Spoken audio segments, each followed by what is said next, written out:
Good afternoon, everyone, and welcome here today. It's the matchup we've all been waiting for. It's Conwell Egan versus LaSalle in the PCL Championship. I'm Matt Sheridan here with Sean McGovern, JT Ellis, Ed Lar. And guys, what are some keys to the game for Conwell Egan to take the victory here? Yeah, today Egan really just needs to play error-free baseball. Last time we played LaSalle here, we gave up 3 runs. None of them were earned. Um, it was just a rough sight. We got out to an early 1-0 lead, and then errors killed us. Made 4 errors and gave up 3 unearned runs. So it was rough. Yeah, you're right about that with the whole errors portion of the game. And one big thing that you can kind of have to clean up a bit is being able to put the ball in play. We've had a lot more strikeouts the past couple of bats from the players than they normally do over the season. And if they could just put a ball in play, watch the magic happen, do something, that would definitely make the game a lot better for them, a lot easier for them to control.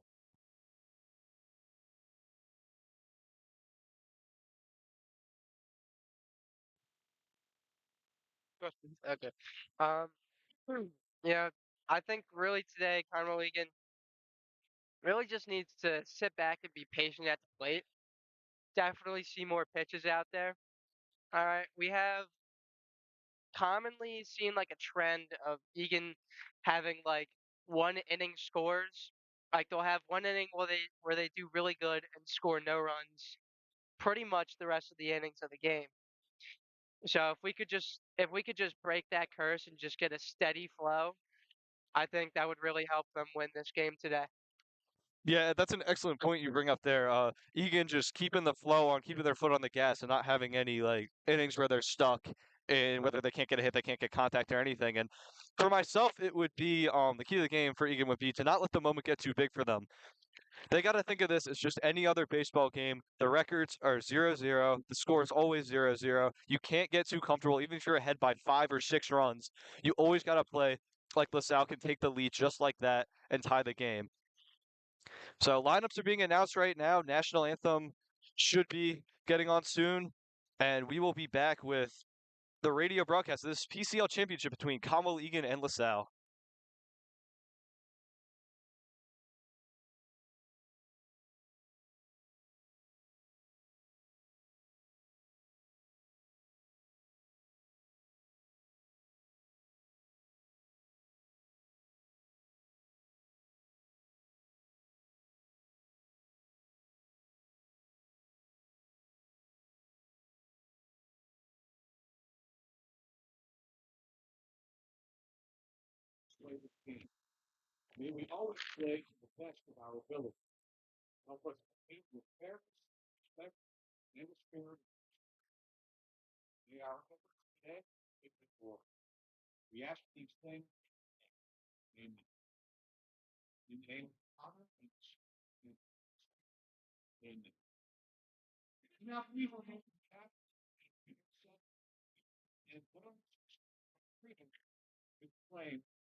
All right, so national anthem just concluded here at University of Penn baseball field. Teams getting ready, take the field, doing a quick meeting. JT LaSalle's gonna be the home team here, the higher seed. They're gonna start in the field first. What we got on their starting pitcher? Yeah, Matt. He actually just pitched against Egan a couple weeks ago at LaSalle through a complete game shutout. Uh, he has a 180 ERA this season through nine appearances. He's thrown 46 and two-thirds innings, given up 12 earned runs, and he has 40 strikeouts to his credit. He has, excuse me, he has a 210 batting average against with a 267 on base percentage against. So it'll be interesting to see how Egan attacks him today.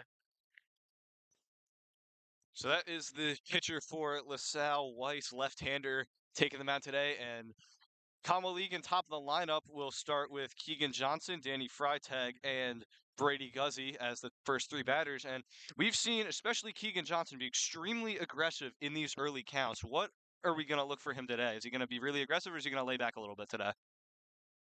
Well, Matt, I'm sure Keegan will probably be aggressive up here at the plate.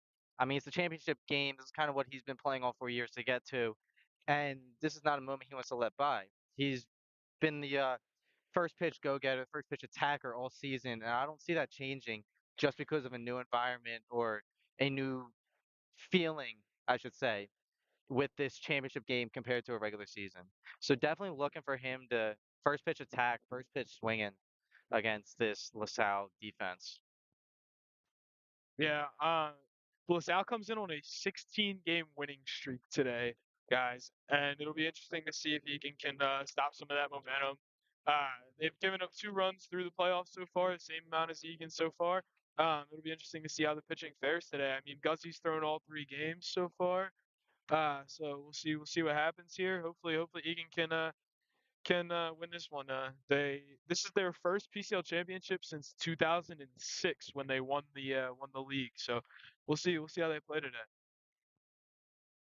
Yeah, you mentioned there Egan's pitching. We know obviously Brady Guzzi getting the start, been phenomenal all year. But the question behind him is if he's going to go the complete game or if possibly CJ Cuevas transfer from Holy Ghost, I believe this year, the junior will pick up after him. Whether they're going to split, whether Guzzi's going to go most of the game.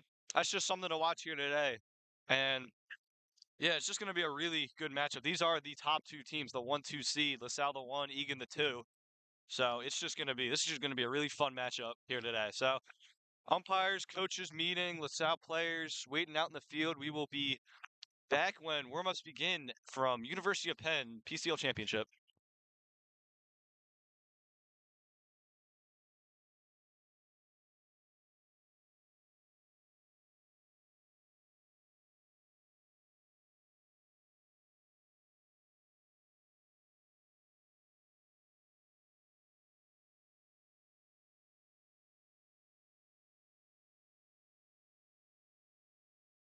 You know what pitches he throws for like how hard?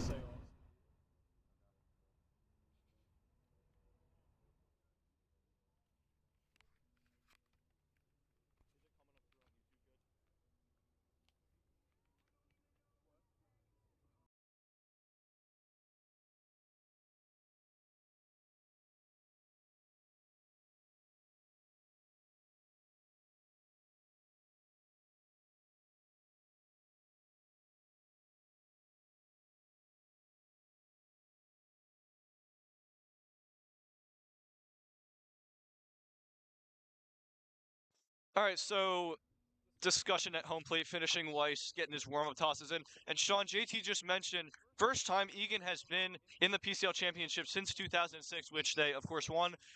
Do you think the Egan players are going to have a lot of pressure behind them, like they're almost carrying a new legacy? I would say so. Yeah, I mean, there's definitely been a change of scenery, obviously from coaching, players, a new field since the 2006 since the 2006. You definitely see some more money put into the field and more experience given to these players. So they're definitely living up to that legacy. And I mean, what's better than a 20-year comeback, right? Waiting 20 years, 2 decades to bring back home that plaque, bring home what these boys have been fighting for. So it's definitely some weight that they have on their shoulders in today's game, but it's not going to affect them at all. I think they're here to make their own mark, make their own stand, and look up to the banners.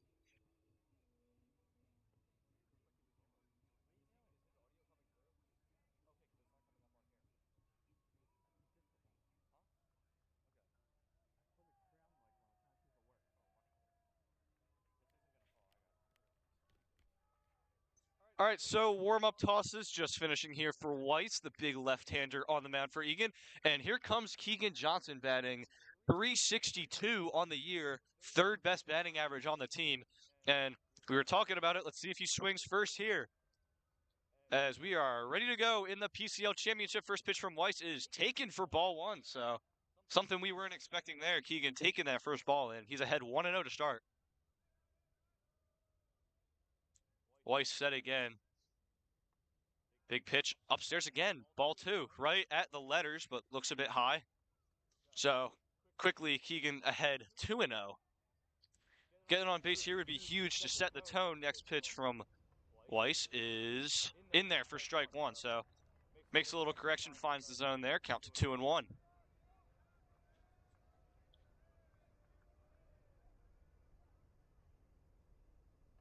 Next pitch upstairs, right around that same spot. Count goes to 3-1 now. Bit surprising right now from Keegan taking these pitches. I know we've said that he's more of an attacker, but it looks like he's trying to play a bit more slow ball. 3-1 is in there for strike two. So Weiss will work the count full. And let's see how Keegan Johnson looks to attack it here. 3-2 pitch on the way. Foul back. Yeah, Matt. It's like we said in the pregame. Egan needed to be a little bit more patient there at the plate, and that's what Keegan's done so far, forcing Weiss to throw 6 pitches already in his first at bat. We'll see how it ends. It's always good to get a starting pitcher working as another 3-2 pitch home. Keegan pops this one up. First base side, second base calls off first base and makes the catch. So one away after a pretty good at bat from Keegan Johnson. Would like to see him try to work a walk, but got Weiss to work a little bit there. And now here comes Danny Freitag.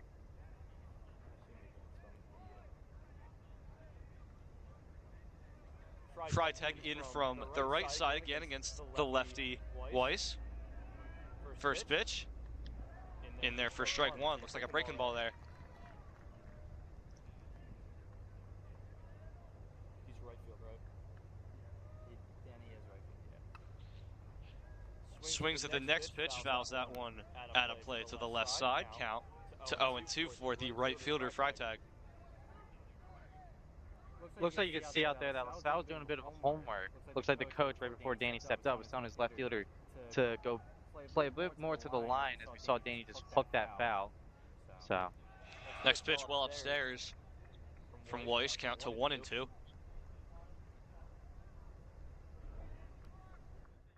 Weiss working pretty quickly here as the 1-2 home is driven to right field. Going back. Got turned around. Is off the top of the wall and is going to fall in play. Freitag's going to pull into third. He's going to slide. There will be no throw. And Danny Freitag with what could have been a home run right off the top of the 350 wall out in right field has given Egan a runner in scoring position with 1 out and Brady Guzzi coming up. Yeah, Matt, that one looked like it might have hit the netting up there on the top of the wall. I might have had a chance to go, but it looks like it got over that padded wall and hit the fence top part of the wall here at UPenn. They have the padded wall up to about maybe 7, 8 feet high. And then they have a nice little mesh fence up another 2 or 3 feet. So it'll be interesting to see how that plays out today. That one probably would have been gone out back at Egan or even at LaSalle. And it's interesting to see, you know, neither team has a guy sitting down at either dugout. Egan's up on the fence being nice and loud for Weiss here with Danny on third. We'll see what happens. Now the pitcher hitter, Brady Guzzi, takes first pitch upstairs and We were talking about this field when we pulled up in the van. The corners are pretty deep, 360, 350-ish to both corners, and only 380 to center. So, bit of an interesting field layout here as Guzzi takes that first pitch, 1-0. Next pitch is, oh, it missed for ball two. Looked like it could have been there, but ball two is called, and it is imperative that Brady Guzzi gets this run home, whether he gets a sac, fly, ground out, however, this run needs to come home. As the next pitch is swung on and missed. Guzzi looking for a fastball there, got a breaking ball. Count to 2-1 with one out here in the top of the first. Egan's got a runner in scoring position on third. Danny Freitag tripled his last at-bat. Now the 2-1 from Weiss to Guzzi. Lines it up the middle. It'll be flagged down by the shortstop. Throw to first, but the run comes home. So Brady Guzzi, a very productive out there, gets Danny Freitag home. Egan strikes first. It's 1-0 with 2 outs. That's a good at bat by Guzzi right there. Bringing the count to 2-1. A nice liner right up the middle. Although the shortstop was playing more to the second base bag, covering that middle ground, Guzzi did trade an out for a run, and that is what you want this early in the game. Get that run across the board, sacrifice an out, and see what happens. Now the bigger power hitter of this Egan lineup, Connor Landau, coming up, takes first pitch, ball one. It's very important to note that Connor hit his first home run against LaSalle as the next pitch is in there for a strike. He hit his first home run against LaSalle about 4 weeks ago now. And that ball was crushed, got over the fence pretty quickly over at LaSalle's field. Weiss steps off there for a minute. Count even at 1-1. Landau sitting in with 2 outs. The next pitch is low and outside for ball two. So something that you always got to do, no matter what sport you're playing, for baseball or softball, you got to get ahead of hitters. And Weiss has not done that so far. As the next pitch to Landau's upstairs go 3-1, and just there, he's not getting in front of anyone so far. Yeah, it seems like a lot of off speed since that Freitag triple. It just looks like he's not trusting himself out there. Next pitch bounced low, ball 4. So Landau will draw the walk for Tommy Kalita, the catcher, to come up. And I'm not sure, I haven't seen Weiss pitch at all, but he just doesn't look all too comfortable at that. I know he said maybe he's not trusting his stuff, he's going with off speed a lot, but he just doesn't look like he's entirely comfortable out there. Yeah, and back to that Guzzi RBI ground out. It was very obvious that LaSalle trusts their offense. Excuse me. Very obvious that LaSalle trusts their offense, playing the infield back, not afraid to give up that run and trade it for the out. So we'll see how their offense takes that trust today. Weiss tried to pick off Landau easily back there. Now the first pitch to the catcher Kalita is another throw over, and Landau's out.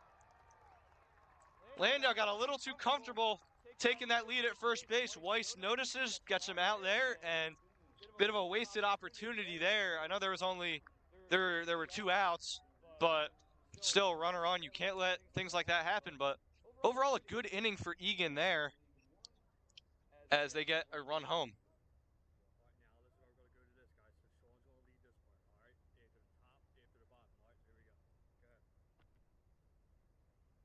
Yeah, it's an unlucky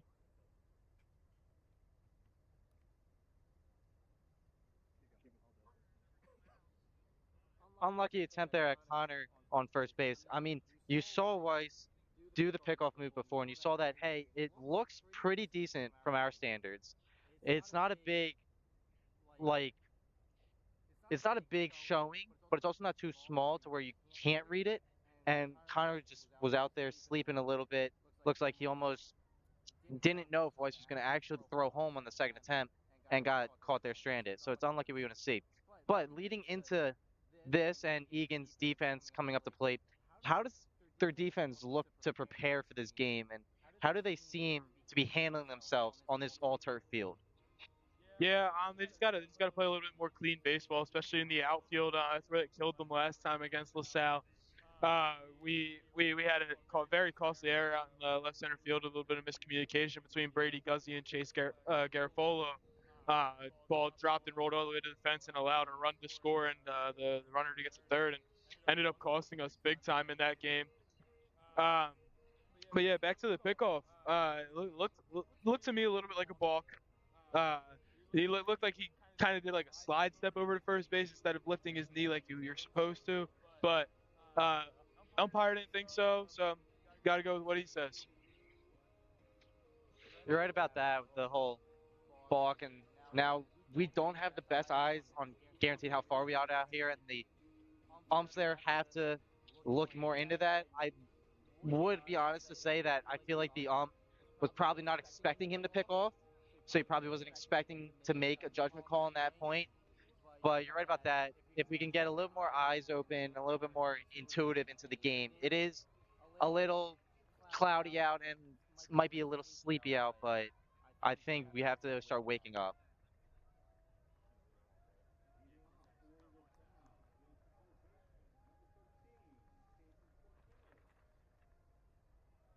So leading off for LaSalle is Cortez, the third baseman, against Brady Guzzi. Cortez, right-handed bat against left-handed pitcher Guzzi, and Guzzi's first pitch is driven to right. Not deep. Freitag drifting over toward the foul pole. It is down and called a fair ball. Bit hard to see from our angle. Freitag struggling to get to it, and Cortez is pulling into third with a leadoff triple. So not how you want to start if you're Brady Guzzi, especially with this next batter, Schmidt, up next. Don't really know what happened there. I mean, Freitag looked to be going over. Our vantage point, our perspective, is a little blockaded right now with a wall and fence in our way. But to me, that looked like it was going foul. Yeah, I agree. I thought that ball was going way foul, and the way that Danny was tracking it towards the corner, I thought it was going to get there and go foul, but I guess it stayed fair. I mean, it's hard to see for us with the fence in the way, so. Yeah, there's a large chain fence building almost like jutting out to the foul pole. It's a little difficult for us to see, but now up is Schmidt for LaSalle. He takes a first pitch ball high from Guzzi. He's batting .508, 25 RBIs, and 5 home runs. So an extremely dangerous hitter, especially with a man in scoring position and no outs. Guzzi's next pitch is bounced. Count will be 2-0. So Guzzi now failing to get in front of the first hitter he's throwing more pitches to. First pitch, triple there from Cortez. As the 2-0 pitch from Guzzi. It's upstairs 3-0, so. Yeah, I'm not really surprised to see Guzzi working around Schmidt here. I mean, like you said, he's a very dangerous hitter at the plate. I'm not really surprised to see him getting worked around by Guzzi here. 3-0 is shot foul. Right behind the plate. Fall into the trees behind us, and count will go 3-1. Now, I could be mistaken, but I'm pretty sure this is the first time we've seen Guzzi versus Schmidt this year, right? Yes, it is. It is the first time we've seen them. Cuevas pitched the first game against LaSalle, so this is the first time we're seeing Guzzi versus Schmidt. Here's that 3-1 pitch. It's driven high. Center fielder Landau coming in, calling off.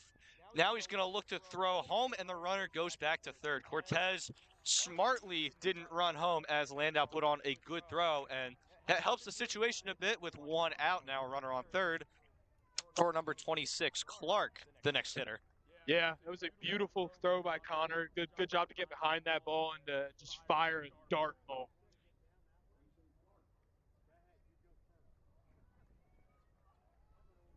Glimpses of that 8-3 put out there on that throw home. Now here is Clark, left-handed bat versus left-hander Guzzi. Swings and misses at that first pitch.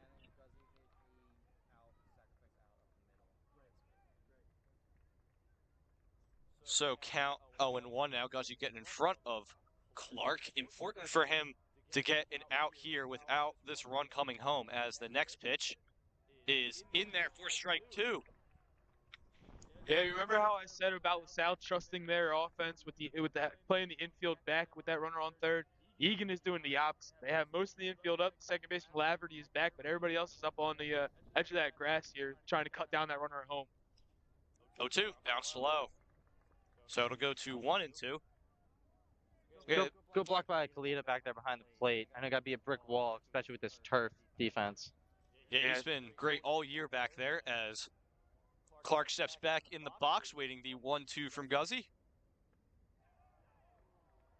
Did not miss by much. Not sure where that was, but count will go even at 2-2. Infield for Egan is Kalita behind the plate, McLean at first, Laverty at second, Johnson at short, Hartley at third, Freitag in right, Landau in center, Garfolo in left. As that 2-2 pitch from Guzzi is also missed by not that much, as what was an 0-2 count now becomes a 3-2 count. That pitch right below the knees of Clark. It would be very important for him to get a walk and not recording out here for LaSalle. Here is the 3-2 pitch from Guzzi, long set. Now here it comes. Swing and a miss. He got him. Blew that one right past him there, Matt. We don't got a radar gun or anything, but that looked like mid-90s there as Brady Guzzi just blowing that one by him.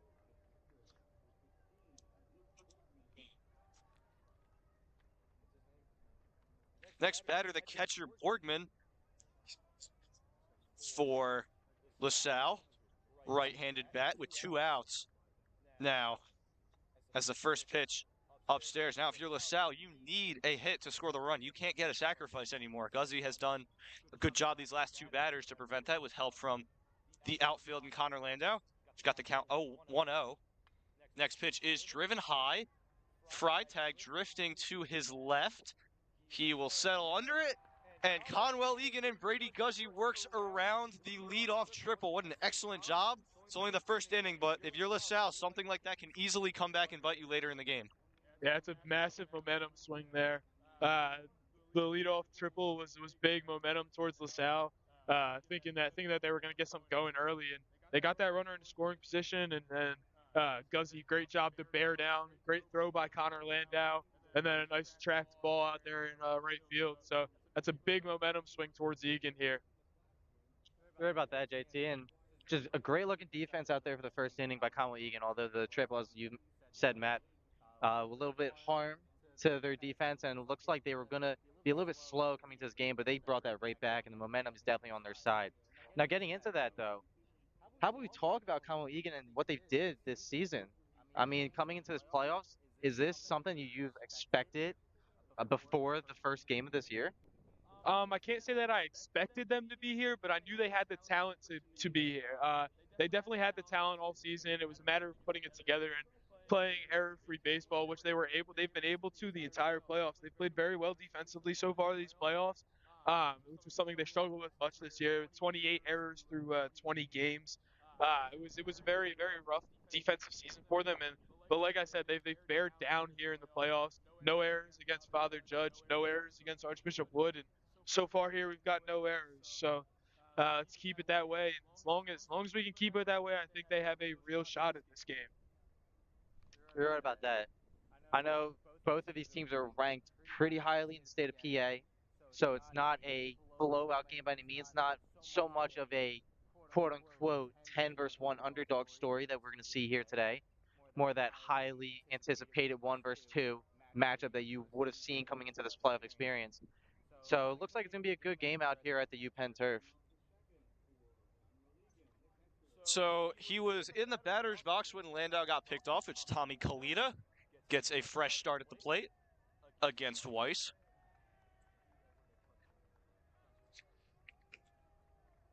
Weiss's first pitch long set now steps off. It was funny for about a half inning or so. Now we got a pretty good burst of wind coming from left field towards the plate. See how that affects balls in play. That could have been a reason why Freitag's drive into right field wasn't gone.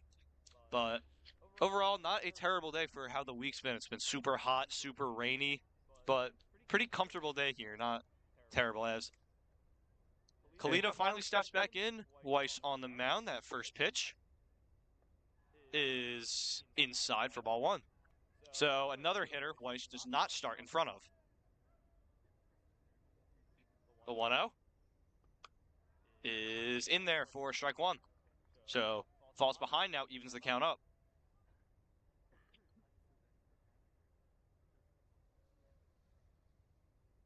One is bounced. Count to 2-1. So Weiss working pretty decently quickly here.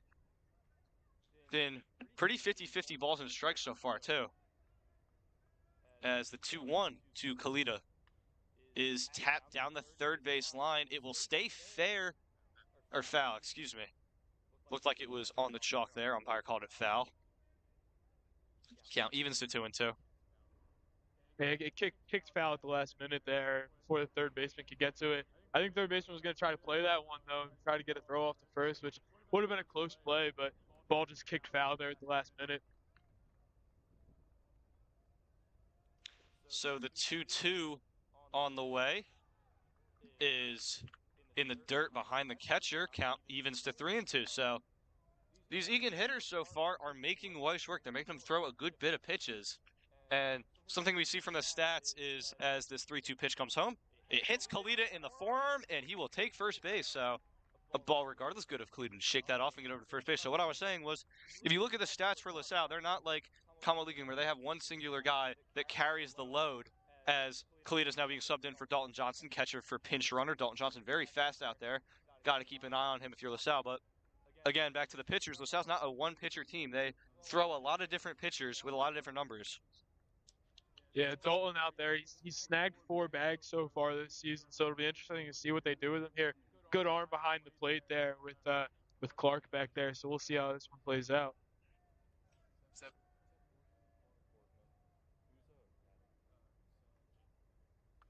McLean shoots this one opposite way. It's going to fall down in front of the line.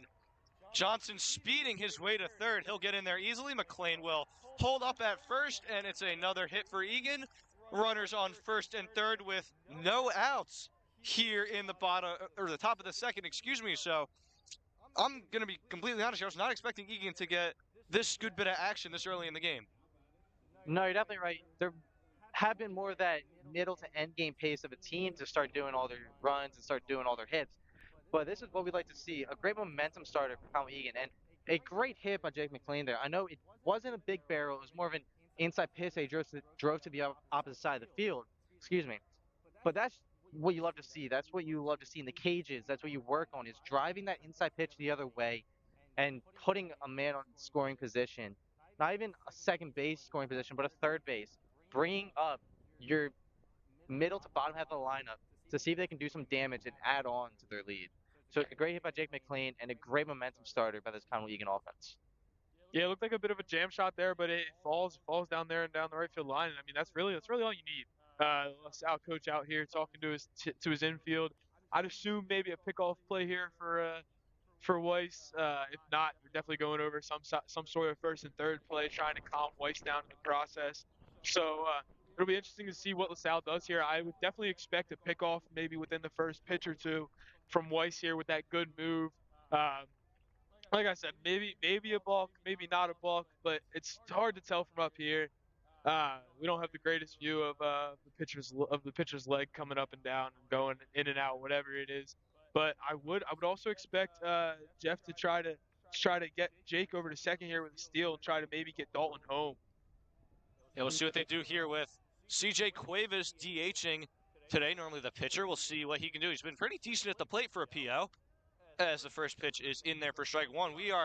Thing to know about the teams right now, we're sitting right behind LaSalle's dugout on this hill. They are completely quiet. They're still up on the rail, but they're not as loud as they were. Egan's dugout, on the other hand, is all up by the rail. Nobody is sitting down. They're all being loud, trying to get in Weiss's head as he throws over. McLean back safely as the count to Cuevas is 0-1. You're right about that. Definitely, as you were saying, the momentum of this game is definitely favored to Conwell Egan at this point as the pitcher Weiss steps off.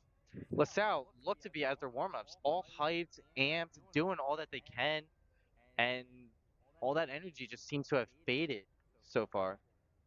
Still pretty early in the game, only one official inning done. Top of the second, no outs as the pitch is outside for ball one, count 1-1. And if you're Cuevas right now, you can't put too much pressure on yourself to get a hit. You really just need that productive out that we've talked about most of the year. And that's where games are won and lost by. You saw LaSalle, they could not get that productive out or even that hit, and they left a man the tying run on third base as Weiss will throw over. Really wanting to check on Jake there. Yeah, The only thing CJ can't really do here is hit into that double play. That's the twin killing. That's probably a bit of a momentum shift. Even if that run does score, it's a bit of a momentum shifter. So you really want a ball in the air here. Maybe, hopefully, even a hit somewhere in the gaps. There's big gaps out there in left center, right center field, and you really just want that hit. You want that line drive in the gaps. But a fly ball will do. You don't want to hit that double play. Lots of looks over from Weiss. He threw over again just now. Now he comes set, comes home with the 1-1 way upstairs. 2-1. Yeah, Egan is doing a great job of being patient today. I mean, you've had a lot of 3-2 counts. You've had one already this inning. You had one last inning already, two in the second inning, and a bunch of 2 and 3 ball counts already today. So Egan's doing a great job of being patient, like we talked about in the pregame. 2-1 home is low, ball 3. And we don't have a pitch count on this scoreboard like we do back home at Egan, but I can imagine that Weiss is throwing a lot of pitches here. He's might not be getting super tired yet, but keep this up for another inning or so, and you might see him out of the game at this rate. Yeah, looking at the scorecard here, he looks to be well up over 30 pitches already here in the second inning. That one's fouled off back towards us. Healthy swing there by Cuevas. Good of him to see some contact there, but count will come full to 3-2. So big moment in this inning, no outs, not even one out. No outs. Runners on first and third. Egan trying to add to this 1-0 lead. The pitch is going to be another throw over McLean. Dak, I have to think if you're Jake McLean over there first, you're almost anticipating a throw over every pitch because you do not want to get caught stealing or picked off here in this situation. Yeah, I mean, McLean with the lefty on the mound probably has a one-way lead over there, not going anywhere yet, even with this 3-2 count. Here's the pitch. Good foul back there by Cuevas to stay on that one. Count will stay full, and this is what you like to see in these at-bats. I know Ed talked about getting more pitches and seeing more pitches. Egan is definitely doing that here as Weiss comes set. Another 3-2 pitch. Umpire calls time.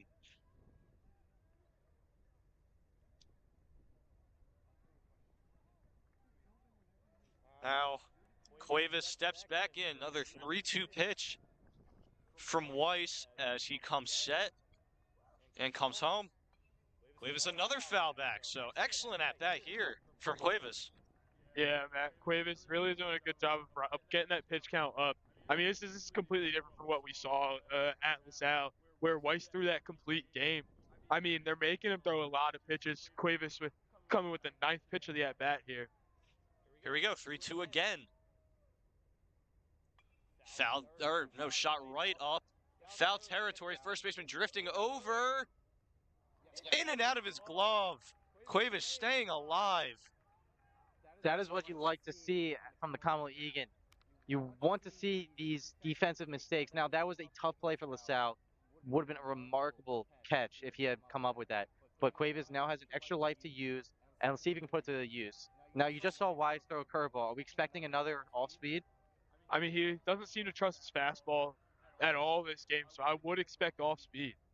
It is. It is off speed, and he gets the strikeout. So, not necessarily a bad at-bat from Cuevas. He definitely made Weiss work, throw a lot of pitches, but unfortunately can't get the ball in play and records the strikeout. Something to note here, the LaSalle bullpen is right behind us, behind this field. No one is warming up or anything, so right now Weiss is solidly in this game. We'll see if anything comes of that as Garfolo steps in now. Showing bunt, as Sean just mentioned. Gonna throw over again. McLean back. Now with one out, you really cannot get that double play because now you don't even have a possibility of a run scoring. You definitely need a ball in the air in the outfield, and you'd have to think with Dalton Johnson's speed, he'll score. But right now, squaring the bunt. First pitch, pulls back, watches a strike. First baseman pinched way in there. You got to look. Garfolo is showing bunt, and his feet were not moving to the top of the box. So now they are in front of the plate, in front of the box, not typically where he stands. So you got to think that if he does drop a bunt, is it going to be intentional, or is he going to try to pull back on this one? I think we're going to have a safety squeeze here. Pulls back the bunt. McLean going to second, and he'll get there. So now 2 runners in scoring position. And that takes away the double play opportunity. I'm not sure what the catcher was thinking there. As you heard from the LaSalle dugout, the coach yelled, throw it. with the count even now, I would expect we see Garofalo swing away, just trying to get that runner in from third now. Uh, with the double play opportunity gone, I mean you can really just hit the ball anywhere. And with the infield back again, And you have to be smart if you're McLean. You can't get too far off the bag and get tagged out as the pitch comes home. Garfolo swings and misses. Strike two, so the count is 1-2 now. And now the worst thing you can do in this situation is strike out. You need to put the ball in play some way, somehow, to give Dalton Johnson a chance of coming home. You're right on that, Matt. As the bottom of the line is coming through and you have two guys in scoring position, you don't want to lose this. You don't want to give a momentum shift to LaSalle. So definitely a ball in play is all you're asking for. The 1-2 is shot to left. It's not deep. Left and center fielder ranging over, makes the catch. Johnson tagging home. The throw to the plate, not in time, and he's saved. that was a great slide there by Dalton Johnson, sliding to the outside part of home plate, and a great job by the on-deck batter Colin Laverty for coming around and telling him to slide to that outside part of the base. They're going to appeal to third, and the home plate umpire says safe. Truly a team effort on that one. Garfolo with 2 strikes, hits the ball into the outfield, into left center field. Excellent read by Dalton Johnson, comes home. Great tag, great job again by Laverty to get in that position. The Egan dugout is not in front of the plate. He's got to come all the way behind the umpire to where Dalton Johnson can see him to get down. He gets that. Egan takes a 2-0 lead, and that is a big opportunity to come through on. Now there are 2 outs. Laverty up. Will he get a single and get McLean home? McLean over at third now. And to make this a 3-0 game would be enormous, but you got to get a hit to do so now. First pitch is shot the other way. Left fielder drifting back. He'll make the catch. And Egan is retired, but not before another run comes home. That is a beautiful inning by Conwell Egan, making sure to not leave anybody on base. And just to keep the momentum going, just to keep everything playing and keeping the momentum on your side. Beautiful tag by Dalton Johnson out there, the sophomore, I may add, to use his legs, and that's what he's been brought up here, to pinch run, not necessarily to play defense or to hit. Now he will get into that position off and on, but to be a pinch run is his main job, and to score that is just, you love to see it by the kid.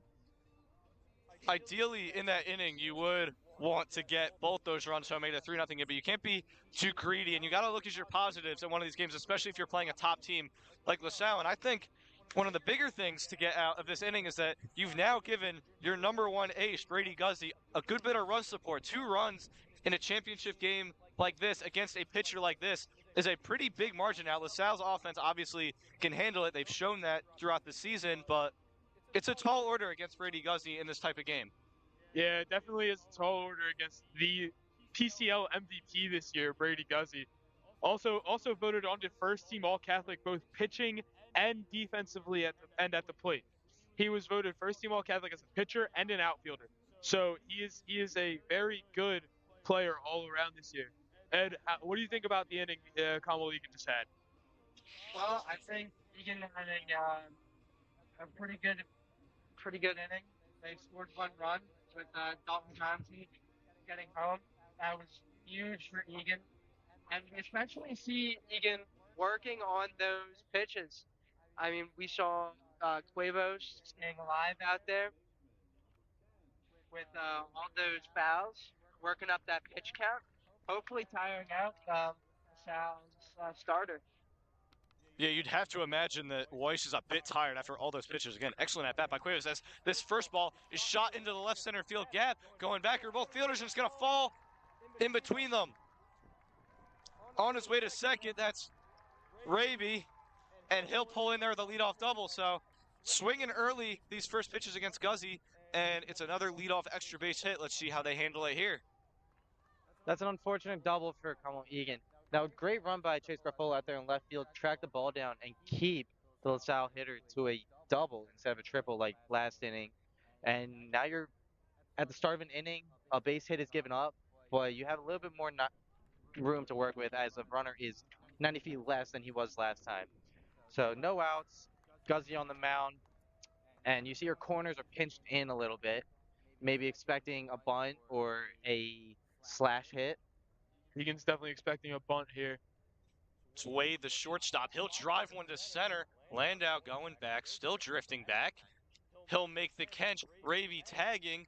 The throw by Landau's cut off by Johnson, the shortstop, and there's that productive out from LaSalle. Sack fly will move Raby over there to third. And runner in scoring position with one out now for LaSalle. Next batter is O'Connor, left Yeah, fielder for LaSalle. Yeah, we've already seen Guzzi get out of this situation once, running out there with nobody out, actually. So I would not be surprised to see Guzzi get out of this one either. I mean, he's just been phenomenal so far this year on the mound. LaSalle's getting some good contact, but I really don't see them getting this run in yet. Can't be too overconfident here. His first pitch breaking ball is taken for strike one. I think these LaSalle hitters have definitely been trying to get in front of Guzzi more and swing early. You saw both their hits have come on first pitch swings to lead off an inning. As the next pitch from Guzzi is upstairs for ball one, count to 1-1.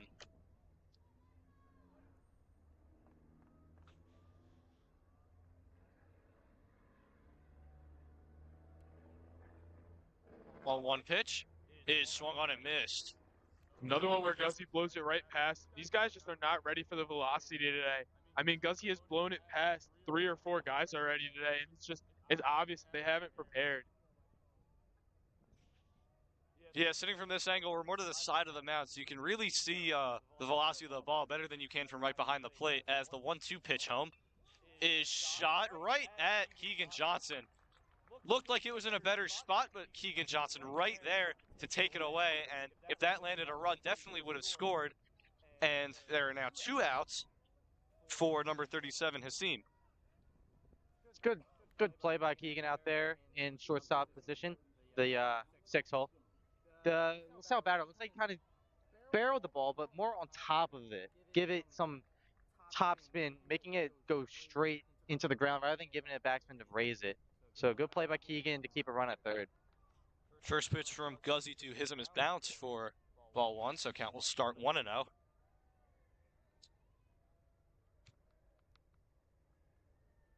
The 1-0 is in there for strike one.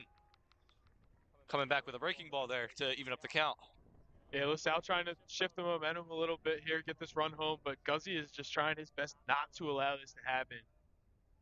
The 1-1 is foul tipped back, and we got a 1-2 count, so Guzzi's doing a good job of getting in front of these batters. 1-2, 2-2. He's doing a great job of getting to 2 strikes and making them just try to make contact.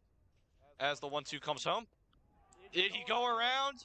Yes, he did. The home plate umpire calls it, and another jam for Brady Guzzi, another scoreless inning.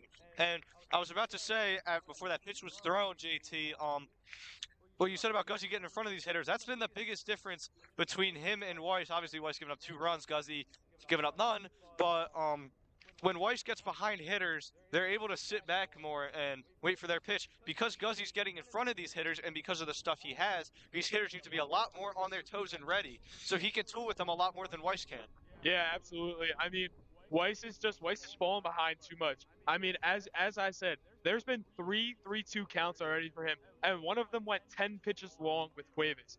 He needs to find the strike zone faster. He needs to get in front of hitters, and it's just not happening yet. And that's why Egan has this lead. They're able to wait for that fastball, sit on it, and drive that ball the other way, like we saw Freitag do already. He drove that ball off the top of the right field fence, and he was just waiting for a fastball. And since then, Weiss has not trusted that fastball until he gets down 3-1, 3-2, and then he's forced to throw it. And once it's in that strike zone, the Egan hitters are right on it. You're right about that. They're definitely looking for that fastball pitch, go after that, fight off the off speed, and go after something more recognizable to them. So we love to see that from these Egan hitters. And it's not just a 1-hitter, 2-hitter. They're all doing that. So it's a good preparation work that they did this season and a good preparation work they've done getting into this game. Now, looking at this lineup that Egan has put together, the age of these guys doesn't seem to be that far off. I know in some high schools you'll have a freshman here, you'll have a couple juniors, maybe a couple seniors. No, a lot of these guys are similar grades. A lot of seniors, a lot of juniors. Dalton Johnson, the kid who scored, is actually a sophomore. So we love to see how there's all around work coming in for this Egan team. Yeah, I mean the entire starting lineup is juniors and seniors, mostly seniors. There's a couple juniors mixed in throughout, so it'll be interesting to see how this lineup does today. First pitch from Weiss to top of the order. Keegan Johnson is bounced for ball one. There's another. That was a very slow, big off-speed pitch that had no chance of even making the plate, and Weiss is behind already, 1-0. Next pitch is outside. Count to 2-0. It looked more like a fastball there, not a lot of movement, but it misses, and the count is 2-0. Yeah, with Weiss, he definitely knows how early like this top of the lineup likes to swing in the counts. The next one's up and in. He knows how early, especially Keegan Johnson likes to swing in the count. We see him swing at the first pitch a lot of the time, and he's been very patient today. He worked a 3-2 count in his first at bat. Now he's 3-0 here. Here is the 3-0 pitch. Keegan taking all the way there. It's right down the middle for strike one. So I know we've talked about in past games how that leadoff man in your lineup, do you want them to be that passive, aggressive hitter who will wait on pitches until he finds the one he wants and then goes after? As there's a drive, deep center field under it, LaSalle coming in and makes the grab. But as I was saying, that leadoff hitter, do you want that aggressive hitter who's going after the first pitch, trying to swing, smash the ball, or do you want a more passive, aggressive guy who waits on his pitch, waits for the ball to come to him, and looks to drive it everywhere? Yeah, I mean, I like a more passive aggressive guy as my leadoff because it gives the rest of the bench an opportunity to see what this pitcher's gonna throw. Um, like when you work a count, you see some off speed, you see the fastball, you get to see everything. So that's the type of batter that I want as my leadoff spot. But it differs from team to team. first pitch from Weiss to Freitag with that leadoff triple last inning. Or not leadoff triple, 1 out triple. First run of the game takes that first pitch as strike one. Looked like a first pitch fastball there. Surprised Freitag wasn't looking to swing at that one. So count starts 0-1. Next pitch. He shoots this one opposite way as the right fielder comes in and makes the catch. Bit of a shaky catch there. Fell. I thought it almost fell out of his glove there, but line drive out. Good contact, just not in a good spot. Yeah, Egan's making real good contact so far today. I mean, one strikeout. I'm sorry, one strikeout so far today. And the other thing is, we've only had one guy swing on the first, or two. I'm sorry, two guys make contact with the first pitch, and they've been pretty. I'm sorry, pretty successful swings with McLean with the single on the first pitch, and then Laverty with the fly out, but not a bad swing. It's Guzzy line drive through the right side of the infield here. There is a single there. I think that was the first pitch, too, for Guzzy. So another hit on the first pitch. Guzzy gets on nice, sharp piece of hitting right side past the first baseman. As Landau comes up, and if you're Landau, you're a good power hitter. You want to get something good to hit here and drive it to. There's a good gap in left center. There's an even better gap in right center. So we'll see what Landau does here. Righty against lefty, as he's going to throw over Guzzy. Probably not going to steal here. I know last time I said that he was caught stealing, but hopefully this time he doesn't go as that throw over because he gets back in time and Weiss comes set for the first pitch to Landau. Big breaker upstairs for ball one. Yeah, Matt, the right fielder looks to be playing very deep and a little bit towards the line here. I wonder if they're thinking Connor's going to be late on something and drive something the other way. I would love to see something in the right center field gap. Definitely be a good piece of hitting, but I mean, knowing Connor, he's definitely more of a pull type. So if we don't see that right center gap, we'll probably see something to left field, maybe a strong barrel through the infield. 1-0 pitch is low and outside for ball two, so another throw behind. Actually doesn't look like someone was warming up for a minute, but no one in that LaSalle bullpen, so this is Weiss's game here as the 2-0 pitch. Long set. Comes home. It is there for strike one. Count to 2-1. Yeah, that one right on the inside corner kind of got out of the way a little bit, but it seemed like it caught the corner just a little bit. Look for Connor to turn on something here now if he gets another inside pitch there. 2-1. Guzzy short lead off first. Inside there. Count to 3-1. So another 3-ball at bat here for an Egan hitter and Weiss. See if he can even it up to 3-2, or will Landau have his way and get on base? Here's that 3-1 pitch. It is there for strike two. I don't So think it was right at the top of the zone there, like right at the letters, top of the chest. It's a good pitch there by Weiss. Connor normally crushes that pitch, but they're taking 3-1. We got full count, 2 outs. Do you think Weiss is about to try to pick off Guzzi? I mean, first baseman's not there. I don't know why you want to give him an attempt. I mean, Guzzi is going to be off on the pitch. here is the 3-2. First baseman moving in and out. The pitch is low, and I think that was outside. Catcher wanted a good look at it, but Great Landau take works the there by walk. Connor. Great take there by Connor. And now Kalita comes up. Runners on first and second there. Second walk of the game for Connor Landau as Kalita, the catcher, steps in.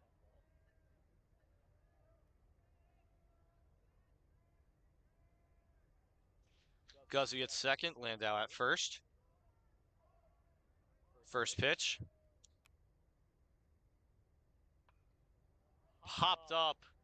First baseman got it. He makes the catch, and bit of an unfortunate out there for Kalita. Short little pop-up to end the inning. And Weiss has a much-needed shutdown inning. He did let guys on, but does not give up a run as Brady Guzzi will head back out to the mound. Egan's still up 2-0. They got 3 hits. LaSalle's got 2. Middle of the third here. What are we seeing so far from both teams? Egan's just being very patient at the plate, which I love. I love to see that because that was one of my keys to the game today. Egan needed to be more patient, make Weiss throw pitches because he really it wasn't tested by them last game. I mean, Connor had that home run, but I think Egan only had 3 hits. He wasn't really tested, and I think Weiss only walked 2 in that game. And already Connor Landau has 2 walks. It's great to see Egan being patient at the plate. This is what I've wanted to see from them all season. And now that they're doing it, they've got a 2-0 lead here against the number 1 seed in the league, a team that they lost to 3-1. So this should be a great finish to this game. You're surely right about that. They are being a lot more patient than they have been in the regular season, and a lot more pitches taking at that plate. You could see their more aggressive hitters are now laying back a little bit, trying to up that pitch count from Wise, which then leads us to see that taking these more pitches are giving them more attempts, better pitches to look at, better hits to get. And that was definitely another key to the game that we talked about earlier, is that these Egan boys need to be putting the ball in play. Less strikeouts will do them a lot in this game.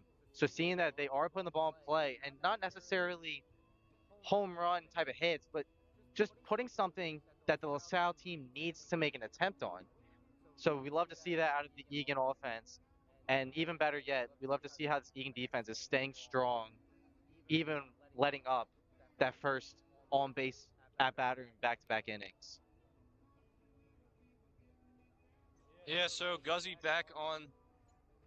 I am noticing a little bit of a trend here among the LaSalle pitcher.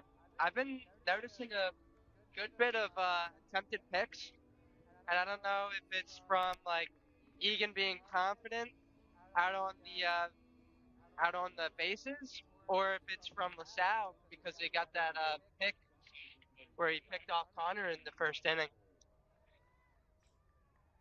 Yeah, want to keep runners on their base as the first pitch from Guzzi is a strike, first pitch strike there, and not swinging at that pitch is a first LaSalle hitter. Hitters Wamble takes next ball low, count to 1-1. Number 9 hitter is Wamble, so top of the order up next. Guzzi trying to get that quick work in. There's a fastball fouled back, just got a piece of that one. See, their 9 hitter is the one that I've seen the most on time so far. He was right on that pitch, just a little bit below it. So, I mean, they're struggling with the speed, and it's clear that they haven't really prepared too much. Goes with that speed and throws an off speed there as the count goes to 1-2. And we now see somebody warming up in that LaSalle bullpen. Number 37, Sem. He pitched against Newman earlier this week, and he pitched very well against them. Here's the 1-2. Just fouled it off his foot there. And staying alive, count will go to 1-2.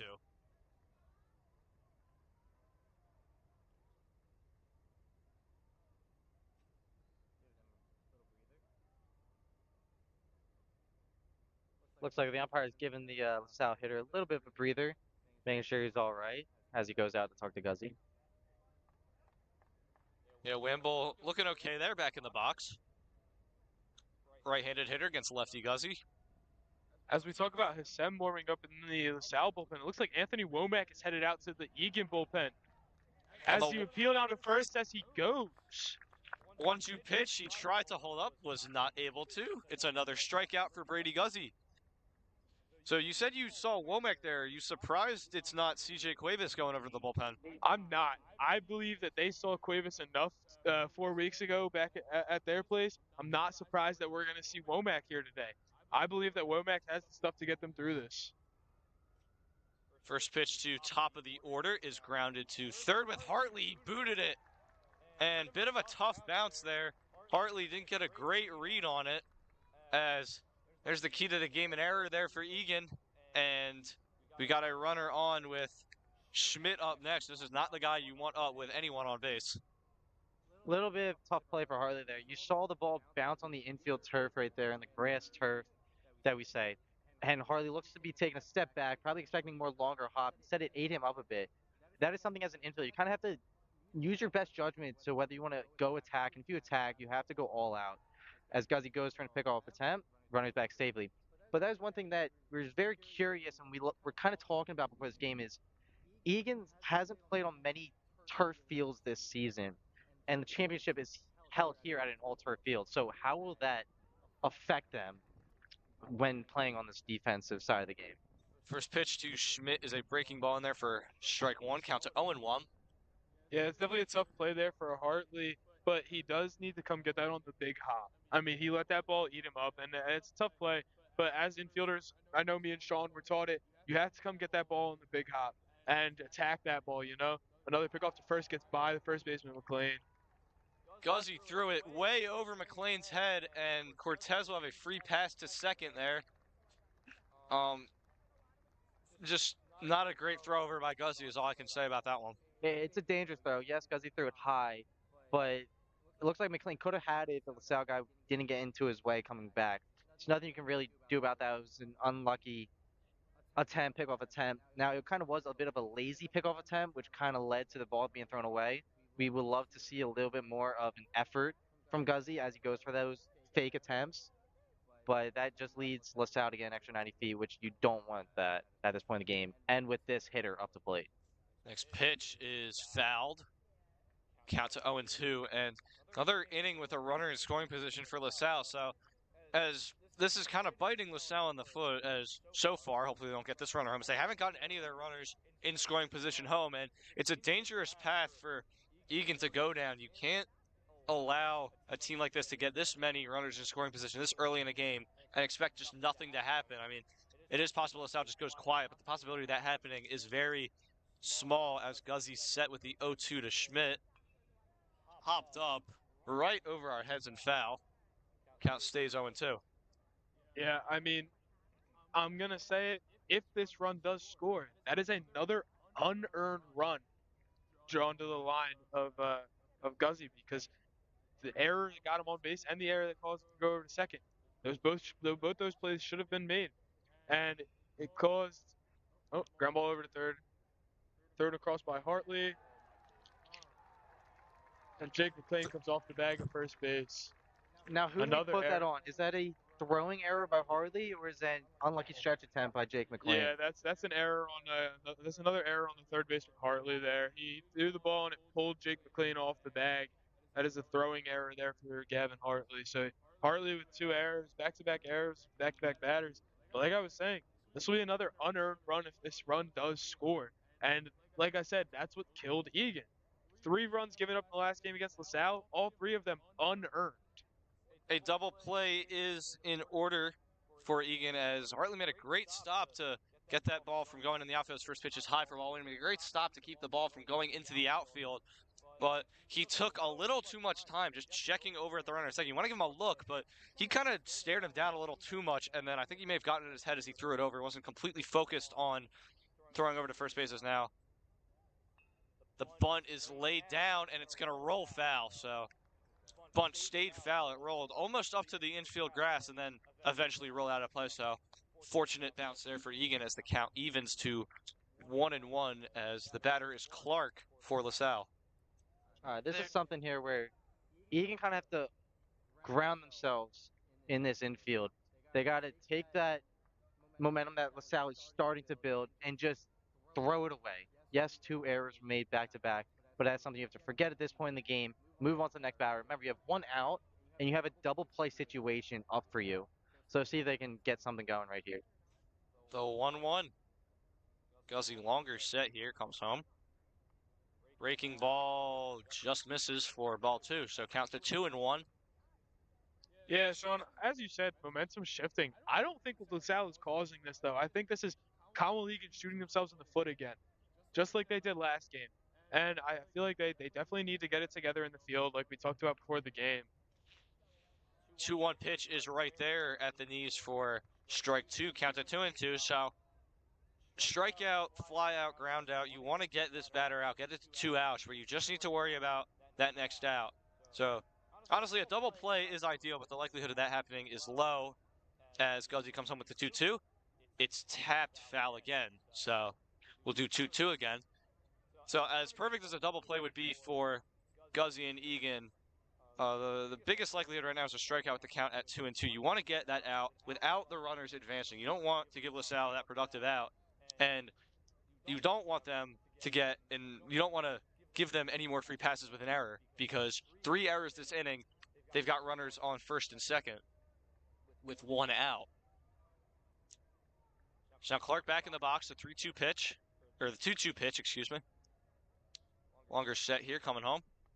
It is right there for a called strike 3. So there's that strikeout from Brady Guzzi. And now Borgman, the catcher, comes up. Excellent job of Guzzi by picking up his team with that strikeout. And now let's see what he can do with 2 outs. Interesting. LaSalle hitter was definitely not ready for that. I mean, frozen at the plate. No movement, no bat movement, no head movement, no foot, nothing. It looks like he was setting up for more of a fastball and got that slider that Guzzi tends to get hitters out with. Yeah, interesting statistic already here. LaSalle's 0 for 8 with runners in scoring position. This is very interesting. This is not like the LaSalle team we have come to know over the last 4 years. I mean, I know me and Sean playing baseball have known LaSalle to be a powerhouse. Won the PCL back in 2022, I believe it was, 2022. As that one's in there from Guzzi, evening the count at 1-1.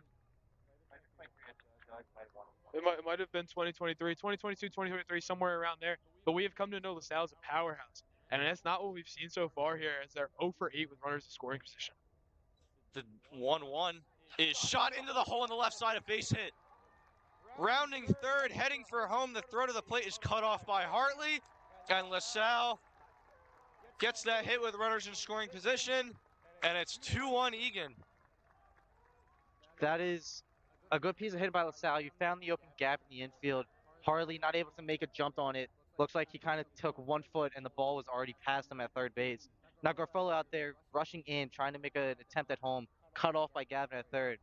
I don't know if it's from my point of view, but it looks like Garfolo's way out there in the outfield, not playing the normal no singles defense, but now with LaSalle at the plate, playing that we can't let anything behind us. So a little bit of a change in position out there, maybe not allowing him to get a throw or a good throw home to stop that run. Just something that we're seeing. Hopefully they can maybe change that up or see how the perspective might change earlier or later on. Raby doubled his last time up. First pitch is ball 1. Runners on first and second. 2 outs. Runner goes from third. Raby swings and fouls it back. But again, now we have seen another unearned run for LaSalle. That is 4 in 2 games already. They don't have an earned run against this Egan team yet this year. And it's very upsetting to see that, because like we said in our keys to the game, Egan needed to play a clean game, and now we've got 3 errors here in the third inning. It's not good. If there's anything Guzzi has him in a rundown. He throws over. Now the runner is in a rundown. Throw over to third, and they got him. So there, to make up for those errors or get back for those errors, LaSalle makes an interesting base running call. Took way too far off, and Guzzi will get that out, but not before LaSalle pulls it within 1. It is now 2-1, so We were talking about Egan. They can't have errors. They can't have errors. Haven't given up an earned run. They have 3 errors in that inning, and they give up an unearned run. Yeah, Matt. It's just disappointing. I mean, we've seen them play clean ball throughout this entire playoff so far. Not an error at all up until this game, and now 3 in 1 inning. It's very disappointing to see. Um, an error by Guzzi there on the pickoff to first. Just a bad throw. Like you said, Sean, just a lazy pickoff. Like to see more intent there. Try to keep the ball a little bit lower. And it looked like McLean maybe could have had it. Tripped over the LaSalle runner going to get that ball.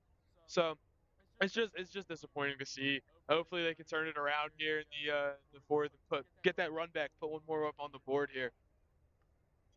That is what we would like to see to keep the momentum going, keep the runs coming. Now, we haven't seen Egan do their what I would like to call a mighty inning.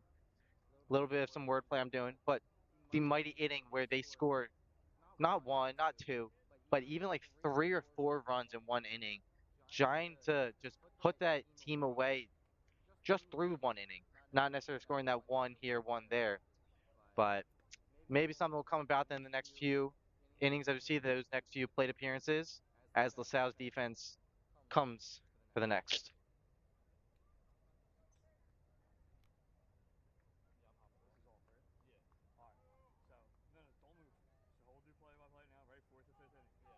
Think you're cool with doing color commentary too? Stay on. All right? I don't care. Just as long as you're not going to jump back on. You guys have to, I don't care how, make this into a conversation this inning. All right, Egan baseball history. Jake McLean steps into the box here. First pitch to Jake. It misses inside. Ball 1-0.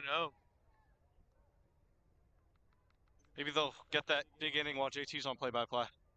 Yeah, McLean with the first pitch swinging single last time up. Swings at the second pitch here and fouls it straight back.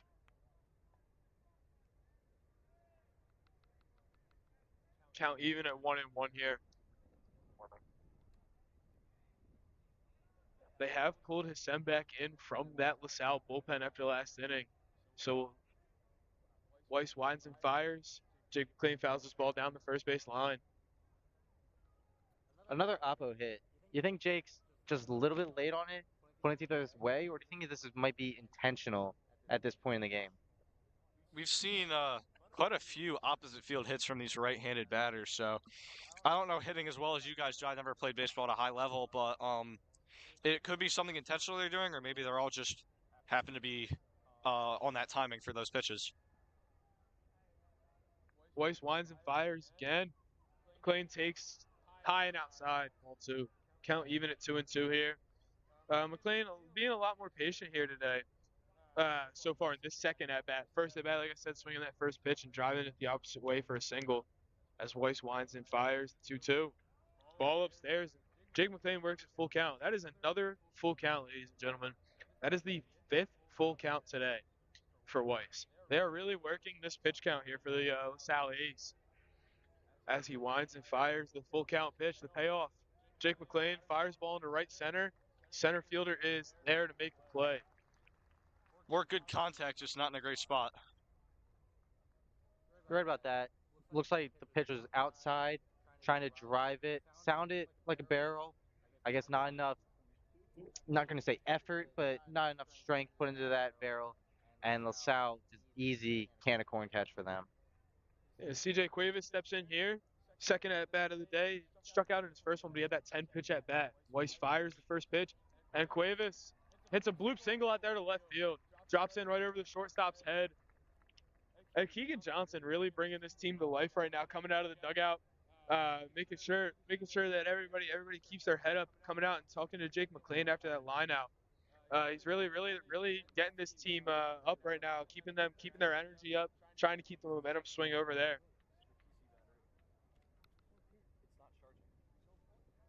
Garofalo steps in for his second plate appearance here today. Sacrifice fly in the first at bat. First pitch is in there at the letters for strike 1.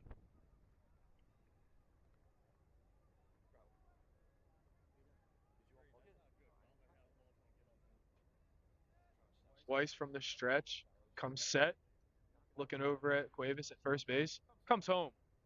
Ball upstairs.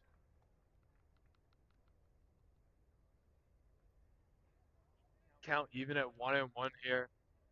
Weiss looks in, gets the sign, comes sit on the mound, gives Cuevas a good look over there at first base, comes home, swing and a miss. Already 7 hits combined in this game. Not something I was expecting with 2 aces on the mound. Garofalo digging in, foot in the back of that box there. Weiss comes set, gives Cuevas a look again, comes home, ball low and away. Garfolo a little bit more timid up there at the plate.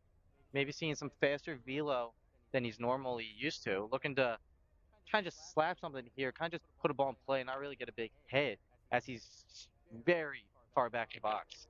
Yeah. Ball low and away, 2-2. Looked Garfolo, like a changeup there. The right-handed hitter, he's got left field is really open on the pole side. We'll see if he can put it there. There haven't been many balls pulled today so far, so see what happens. 3-2 home. Fouled back over our heads as Garofalo stays alive.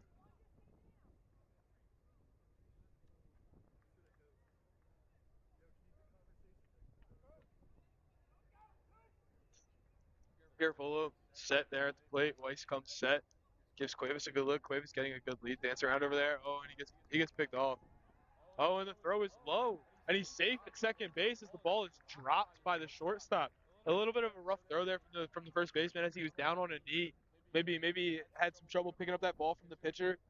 And the throw over to second was on a bounce. And it was a really good throw, but the shortstop just couldn't hang on to it there.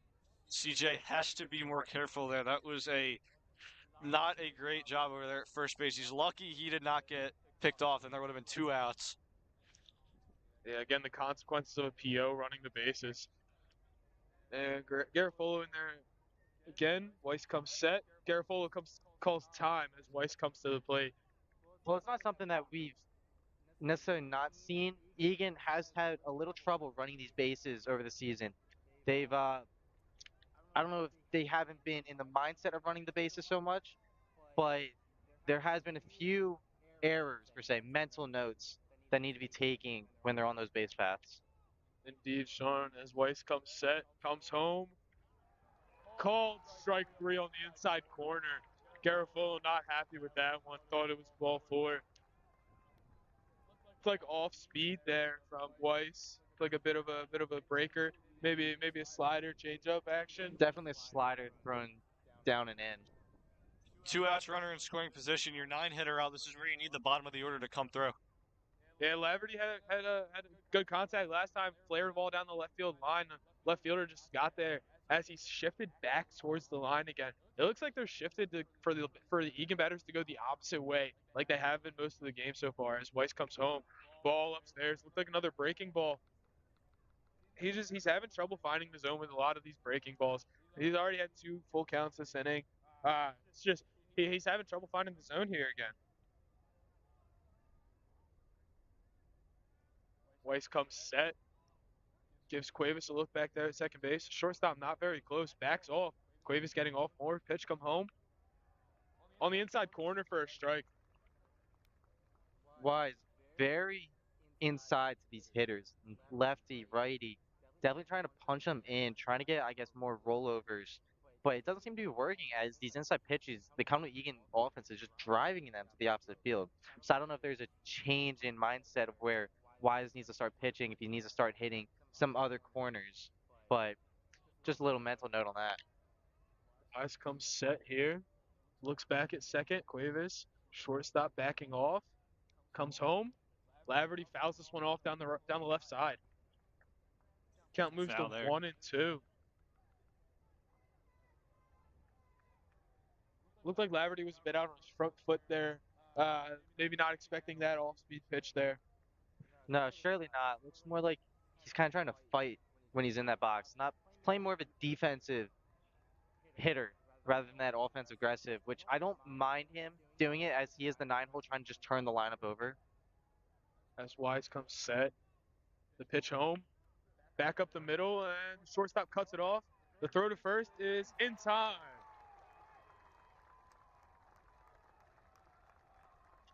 Unlucky for Colin Laverty, hit a Nice shot up the middle. Shortstop makes a good play coming across the bag to field it, and then a nice fire over to first.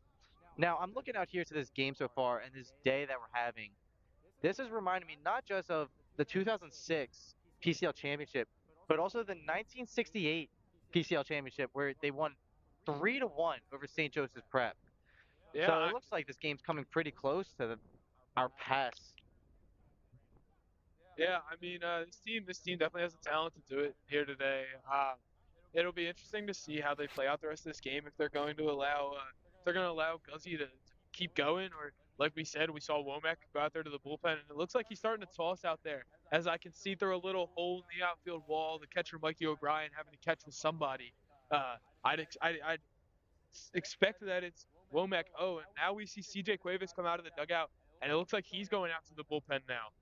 Cuevas going down with assistant coach TJ McDonald. So we'll see what happens here. I mean, we've now seen two pitchers go out to that Egan bullpen, and like I said, Sem has stopped warming up over here in the LaSalle bullpen. They don't have anybody throwing anymore. So we'll see how it happens as Guzzi finishes up his warm-up pitches in the throwdown from Tommy Kalita to second base to end the warm-up for the inning. Yeah, Weiss has definitely settled in a bit more. He's still getting worked into these deep counts, but he's not giving up as many base runners, as much hard contact as he was before. So look for him to just settle in a little bit. And Brady Guzzi's still out here for Egan. As I just saw Sal Ruda also go down to the bullpen. Seems like they have three guys out there. We're not sure which one's warming up. We can't really tell. As the first pitch from Guzzi is fouled off straight back. Bit of a wild thought, but maybe Egan's gonna. This might be Guzzi's last inning, and they're gonna go three guys, 5, 6, 7, and just try to put everything into this game, or depending on how Guzzi does here, just ride him. I'm not sure what they're trying to Guzzi do here. winds and fires. Next pitch is upstairs, even the count 1-1. I think it's going to depend on how Guzzi pitches this inning. Gets into trouble, maybe you're right. But I think if he stays clean, they'll ride him out. As the next pitch is down and in, just missed, ball two. That one was not very far off the plate. I don't think.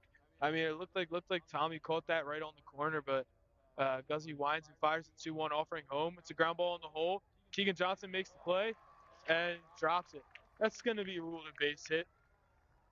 Yeah, I definitely wouldn't call that an error. Keegan made a great effort to get over. He lost it on the transition when he slid. He slid down to his knee, and he tried to get it from his glove to his hand. He missed it there as he was getting up. Definitely a difficult play, but good job of him by even having an opportunity to make a play. Yes, as you're saying that, Matt. Great backhand by Keegan, keeping it from getting to the outfield. I think I would have liked him to turn the opposite way than what he did.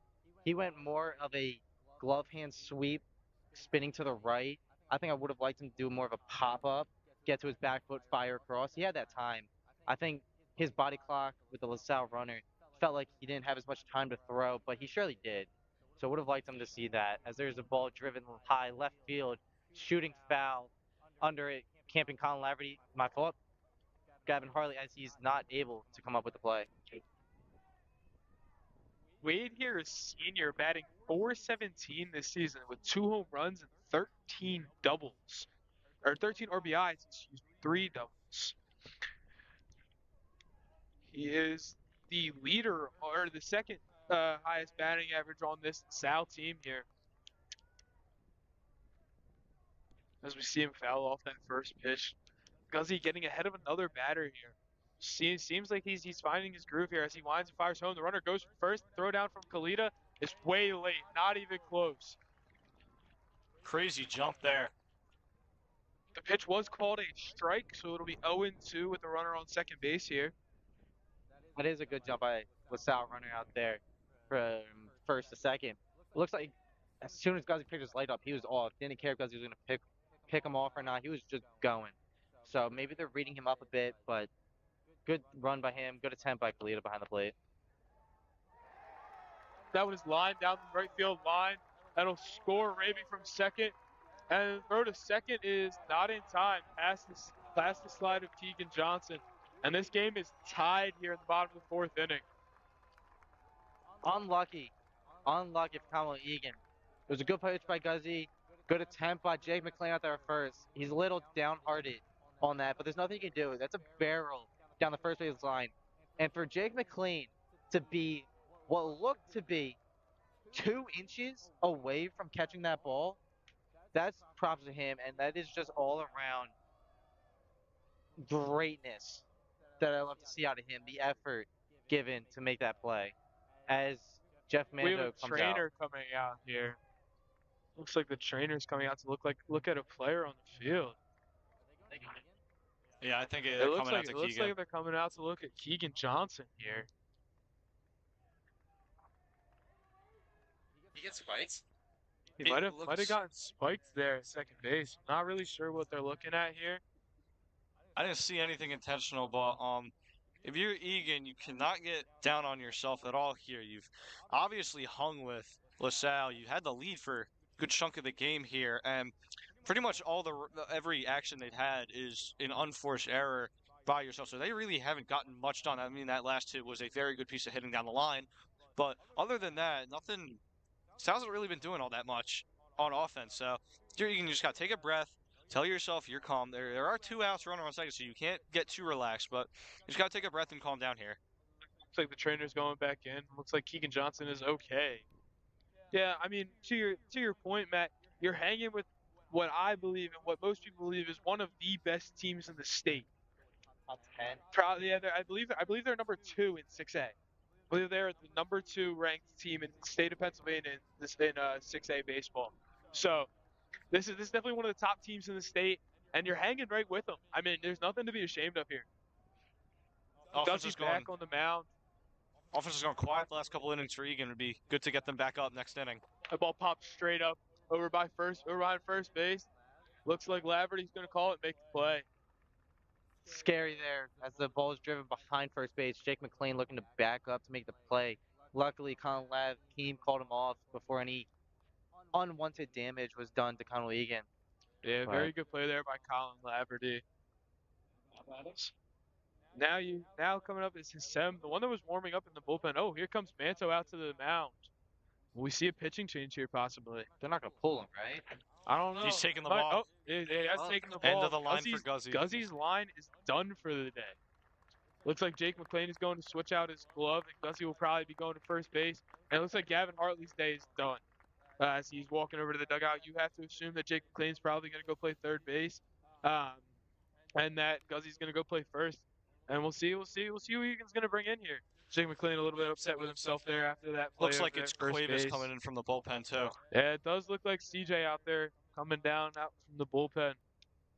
Odd pull at this point in the game to take Guzzi out, middle of the fourth inning, and they're not letting him ride. This is an unusual thing that we've seen. I mean, typically Guzzi is in there for complete games, if not complete games, then at least 6 innings. Yeah, he's one that normally gets his 95 pitch limit. He normally reaches that limit. If not, he goes the entire game. Like we said, we've seen what 3 no hitters from him this year, 3 no hitters this year. I believe 2 from him I and believe 1 from Cuevas. Yeah, we've seen 3 no hitters by this Egan team this year. 2 of them by Brady Guzzi, complete game shutouts or complete game no hitters. Excuse me. And it's very surprising to see him pulled this early here. Cuevas again, a very good number 2 arm to have. He pitched extremely well against this LaSalle team a few weeks ago. He went 5 innings.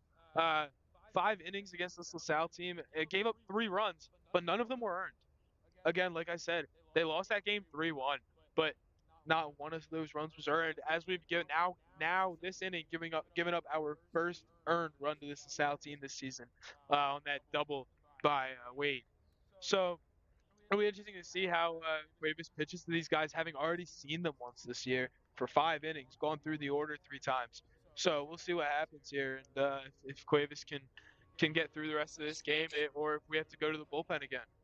Yeah, I think what they might be trying to do here is last couple innings, Guzzi's gotten a bit more contact on him. And so being a championship game, probably didn't want that to get too out of hand. I mean, you do have to take into account that it is Brady Guzzi, who's been fantastic all year, but Manto just probably wanted to be sure of everything and wanted to bring in a new arm, shake things up a little bit.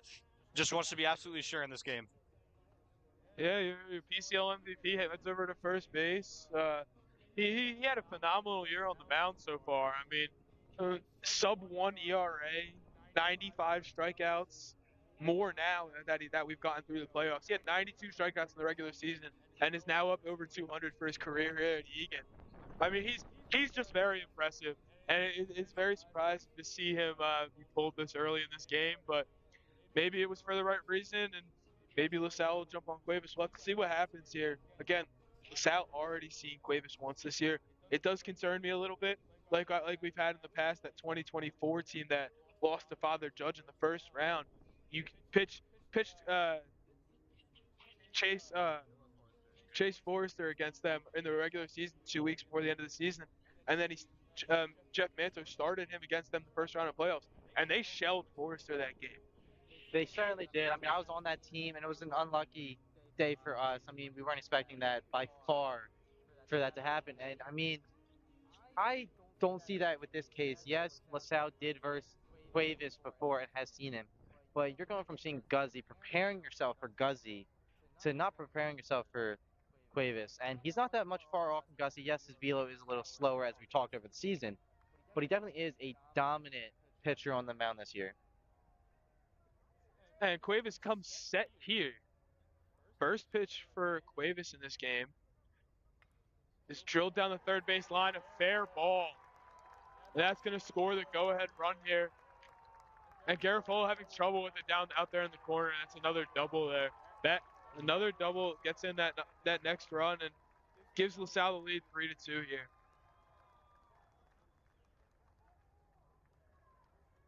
That is unfortunate for Conwell Egan. Harley, not so much playing the line, not expecting that. And to me, it looks like the ball just sneaked over. Like it looked like it wasn't a great. You couldn't tell if it was gonna go foul, stay, whatever. It just snuck over the bag, got around, and leaving for another run across the board. So now it looks like to me that his Sem is going to come in to pitch with the pinch runner going out there. It looks like they're trying to courtesy run for their pitcher. And I would assume that Hassem is going to come in to pitch here next inning. It looks like Wise's day is done, unless they are taking him out of the game. No, I would assume the thing too. I mean, I don't see taking a player out who's just crossed or just brought the lead for your team, take him out of the game. No, I think you're absolutely right. Wise will probably come out, bring in a new arm, a new face to see, and maybe even just put some faster legs on the base, as Count Egan has already done. Yeah. And Cuevas coming set here, 1 out with a runner on second, 3-2 LaSalle. Pitch home, off speed in there for strike one. Now you got to think though, CJ Cuevas coming into this type of game in this spot, this is brand new for him. I mean, I don't remember ever thinking about or seeing a time where Cuevas had to do something like this important earlier in the season. I mean, he's come into games where they're up by a good amount of runs and all he had to do was closed. And here he comes in with the game tied, championship. Everything's kind of on the line at this point. And a runner on second. And a runner on second, you're absolutely right. Well, here he is again. 1-1 set. Look at second and the pitch. On the bottom of the zone, on the black there for strike two. Cuevas looks like he's doing well, bouncing back from that double down the line. It was a good pitch. Got to roll over, just right over that third base bag. He's set again, and the pitch. Beautiful breaking ball right on that outside corner for strike three. That is a perfect breaking ball. You can definitely tell it froze the LaSalle hitter. He was definitely expecting the high upper 80s fastball from CJ Cuevas as he was getting earlier in the bat. And to hit him with a beautiful outside to in breaking ball just completely froze. And that is now 2 away for Conwell Egan. Yeah, Cuevas, good bounce back there to get the second out, strikeout looking, and he's set again. And the first pitch home to Cortez bounced in the dirt, ball one. Good block there by Tommy Kalita. Been a brick wall back there all season for us. This is a ridiculously important out to get with Schmidt on deck. You do not want to get another base runner up there for LaSalle. Already a runner in scoring position. He's going to throw behind, gets back safe. But with 2 outs, top of the order, you want Schmidt to lead off the inning. You do not want him up here. Yeah, you're absolutely right there, Matt. CJ looking in, getting a sign. looks back at second base, comes set, and the 1-0 offering is swung on and missed. Another beautiful breaking ball there. We didn't broadcast that LaSalle game at LaSalle earlier this year, but from what I've heard from some of the guys on the team who I'm friends with and some of the people that were there, CJ really relied on his fastball that game, and it looks like he's relying more on his off speed now. So he has switched things up as he comes home with the 1-1 offering. Another off speed pitch bounced in the dirt. Almost got him to swing there. He brought his bat forward a little bit, not enough for a check, but he looked like he wanted to swing at that one. Well, you have to watch out. If you're a pitcher who's relying a lot on that break ball, you have to trust your catcher, and that is what they have here at Tommy Kalita behind the plate. They are trusting him to be a brick wall back there with a man on second. You can't let that run score, and it's just a perfect pitcher to catcher duo that we have here of trust and team loyalty going on. So that is great to see that Cuevas is not only trusting his breaking ball, but the man who has to catch that breaking ball. Yeah, as the count goes 3-1 here, the runner on second, he comes set, pitch home. Is lined into left field, a base hit. They're waving him home, and they hold him up over there at third base. First and third here with 2 out. He would have definitely been out, but just unfortunate for Cuevas. He's throwing good breaking balls. He has to throw a fastball there 3-1. It just gets knocked in the left. And like we said, the LaSalle bullpen right behind us. And as I told you, Hassem was taken off the bases for a pinch runner, and he is now warming up in the LaSalle bullpen. Looks like he's just finished warming up and is leaving the bullpen currently. So I would assume that we are going to see him next inning with that pinch runner coming in to run for him. You got to think here, Caden Schmidt, your last year's PCL MVP, this year doing extremely well. Conwell Egan's outfield. Are you keeping them at a no single outfield? No, you have to take him back as he grounds ball to third base. Good play by Jake McClain to pick it up, throw over to first, and he gets out of it. First and third there from CJ Cuevas. He gets out of it, and we'll see how Egan responds. Looks like they're getting up over there. Their energy's high. Down one here. I'd love to see how they come out with their approach at the plate. Yeah, back to that last out, though. I know I said you don't want to bring Schmidt up this inning, but honestly, that was almost better because they didn't give up a run.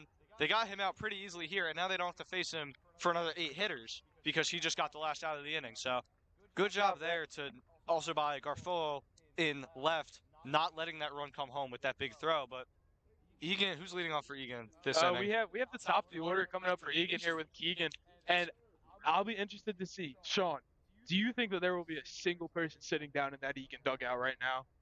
I better hope not. We have this high advantage point staring right into Egan's dugout. There should not be a single player or coach sitting on that bench unless you are hurt. That's otherwise maybe you have a ankle injury or hamstring injury, but not a single player should be sitting down. Or the pitcher. Sometimes it's okay if the pitcher sits down. Sometimes But the pitcher. I don't see CJ Cuevas taking a seat here. I think that he will be up on that fence cheering with the rest of his teammates. And from what we can see, I don't think there is a single butt on that bench in that dugout. Yeah, all I see is the trainer back there. I see everyone in a navy blue jersey up at that fence, and you need every ounce of energy you can get here if you're Conwell Egan. You're losing the momentum a little bit. LaSalle finally putting balls in play, not scoring runs because of your errors, just scoring runs because they're LaSalle and they're going to hit the ball well. But top of the order, Johnson, Freitag, Guzzi, these are the 3 guys that are going to lead something off if you're going to get something started. And we see Hasim, the new pitcher, up there. This is where you want to get something started if you're Egan. Top of the 5th, you need it here. I think looking a little bit at it, let's talk about the new pitcher coming into the game, right? And seeing the top of Egan's lineup coming around, that would have been their 3rd time facing Wise. So you think that was also a bold move by LaSalle to change the pitcher with the top of the lineup coming up for a 3rd at bat of the game? I think it was a very smart decision by LaSalle. Honestly, LaSalle has thrown Wise against us now twice, and this time we got to him in the first and second innings. And I think it was a very, very smart decision there for them to take out Wise and put in Hassem.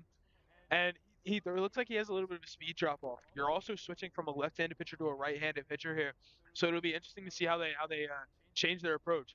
Do you think Keegan Johnson comes out here and swings the first pitch? I do not. I think he's going to stay that passive, aggressive hitter. I think the coaches have talked to him over the playoffs and have told him that, hey, you kind of got to slow yourself down. We love the aggressiveness you're bringing to the plate.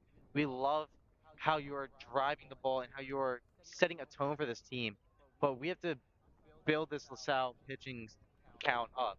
We have to see more pitches, be patient, because you can definitely see Keegan Johnson is a much, much better player when he's patient at the plate and not constantly swinging at everything. Yes, absolutely. He's worked 2 3-ball counts today, one of them full. On the first pitch from Hasem, and he is swinging at the first pitch, way out on that front foot, fouled straight back.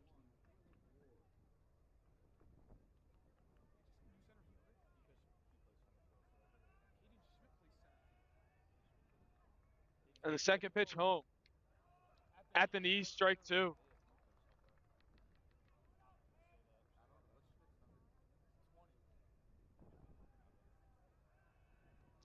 Keegan Johnson in the box set, the wind and the pitch, ball up high. Talking about these are the guys to get something going if you're Egan. A strikeout is, no, I don't want to say detrimental, but it's very much so not ideal. The wind and the pitch from Hasem, grounded up the middle, another chance for the shortstop coming across, and a beautiful throw to first base there. Keegan Johnson grounds out to start the inning. Clean work by that LaSalle shortstop. Now, this is something that Egan has been struggling a little bit is that infield cleanness, being able to field a ball with very little to no effort and to make it look beautiful. That is what LaSalle is doing here today, is making their infield work and their glove, their footwork look pure effortless. So we love to see Egan have a little more better hands and feet as there is a ball driven foul by Danny Freitag. Yeah, as Keegan Johnson came back in from that ground out, he looked like he was talking to Freitag there and told him, be ready for that fastball, sit right on it. It's nice and flat. It's gonna be right there for you. Uh, and Freitag jumped on that first one just out in front because, like I said, it looks like it's a bit of a speed drop off between Wise and Sem. Not a massive one, but maybe 4 or 5 miles an hour. And the next pitch, Freitag pops it up down that left field line. Third baseman settles under it. Shortstop calls him off and makes the catch. Not how you want this inning to go if you're Egan. Here comes Brady Guzzi. He's batted very well this year. He got into a slump right before the playoffs and broke out of it. He's batting 364 this year. Second best batting average on the team. He's got 18 RBIs with 11 doubles. So it'll be interesting to see how he fares here against the righty, not having to face lefty anymore. It'll be interesting to see his approach here. Sem winds and fires. First pitch swinging, Guzzi. Well, I don't know if you're looking out to LaSalle's defense right now, but to me, I'd like to see this, or I like to call it, maybe a Guzzi shift, a Brady Guzzi shift. You can see the third baseman has moved to now play shortstop. The shortstop is sitting right behind the second base bag as there is a ball thrown. Guzzi swing and miss. The second baseman has shifted to right field, and the first baseman is basically playing on the line. So the infield has done a tremendous left-handed batter shift on Brady Guzzi. Yeah, Guzzi down in an 0-2 hole quick. The pitch. Up and away, ball 1. This still looks like normal MLB left-handed batters shift here. Shortstop right there behind second base playing a little bit in the right field hole as Sem winds and fires. Ball outside. You 2 know and you got to 2. look at Guzzi right here. Egan's one of Egan's best hitters. This tremendous shift. Now, sadly, he does have 2 strikes, but maybe even drop a bunt to third. Nah, he won't here. Sem winds and fires and fouls this one off. What we would love to see here is at the end of that season, the way he broke out of that slump was in that last game. He drove a ball off the bottom of the left field fence, and I would love to see another one of those here with the left fielder playing so far off the line. He drove that ball down the line in the last game of the season. As Sem winds, fires, Guzzi fouls another one off. Just a defensive swing there, just trying to foul it off mid contact because he thought it was going to be right up there in the strike zone. So a good defensive swing there from Guzzi. Are you pitching outside to Guzzi, or are you going to try to fight him in? I feel like fastball up and in, or maybe a curve on the dirt, get him swinging, is definitely what you need from the LaSalle pitcher. In this situation here, I don't know. And the pitch. Oh, on at the knees on the inside corner. Guzzi does not like that call whatsoever. It looked like it was a little bit inside, maybe a little bit low, but the umpire thought it was right there on that corner for strike 3. And here comes Egan, and they look deflated, guys. They do not look like they are in a good mood at all. They're deflated, down one here. You're only down one. You need to turn this attitude around. I mean, I understand you've been shut down the last 3 innings. Your last base runner was uh, the last inning there in the fourth. Excuse me. But you look deflated out there. I mean, infield coming out, heads down, hands at their sides. They just look deflated. Everybody's walking out here. You love to see this team hustle out onto the field, show a little bit of energy, you know? As it's starting to drizzle here a little bit. You need some leader there. I know when they came in from the outfield, they were all huddled together. They were hyping each other up. But this is where you need some leader. I don't care who it is, if it's a senior, junior, whoever, to step up and be like, yo, we have been hanging with them all game. We are not losing because they are amazing. We are losing because we are partially giving it to them. So they just need to realize that they are able to do it. They've shown that they're able to do it. They just need to go out and do it. You're right on that, both of you. Heads down, feet not really being picked up. Everyone's in a sluggish move. And at this point in the game, you're in the fifth inning. Fifth inning. It's a little hard to see out here. And you just got to pick it up. The game is coming to a wrap soon, and you're down by 1 run. 1 run. We saw that by this point in the inning, or my fault, this point in the game when LaSalle versus Newman, Newman was down by a tremendous amount. You're only down by one here, so it's not like the game is over or out of reach by any means. First pitch here from CJ Cuevas is dropped into right field for a single. Looked like he was off the end of the bat there, and LaSalle's just getting a couple bounces to go their way now. Balls to fall where the Egan defense is not anymore, and it's not hard contact anymore. It's very soft, little bloop singles, ground balls down the lines. It's not hard contact anymore, and it's unfortunate to see this happening to this Egan defense. You're right about that. It looks like more that LaSalle is just throwing their bats out there and are finding these open holes. The first pitch from Cuevas there is bit inside. Looked like it caught that front corner of the strike zone, but the umpire thought not. So ball one, 1-0 here to Borgman, the catcher. Cuevas comes set, gives a good look over there to first base, fires home, swing and a miss. A foul I think ball. he got a piece of Excuse that me. one, He yeah. got a piece of that one. Off speed again. And it looks like CJ Cuevas is really trusting this off speed, and he's throwing it well. Again, the LaSalle hitters are not making hard contact anymore. It's very soft, bloop singles down the lines. It's not good contact at this point, and I think that's partially because CJ Cuevas is throwing this off speed very well. Cuevas set, picks off to first base, dives back easily. It's Clark.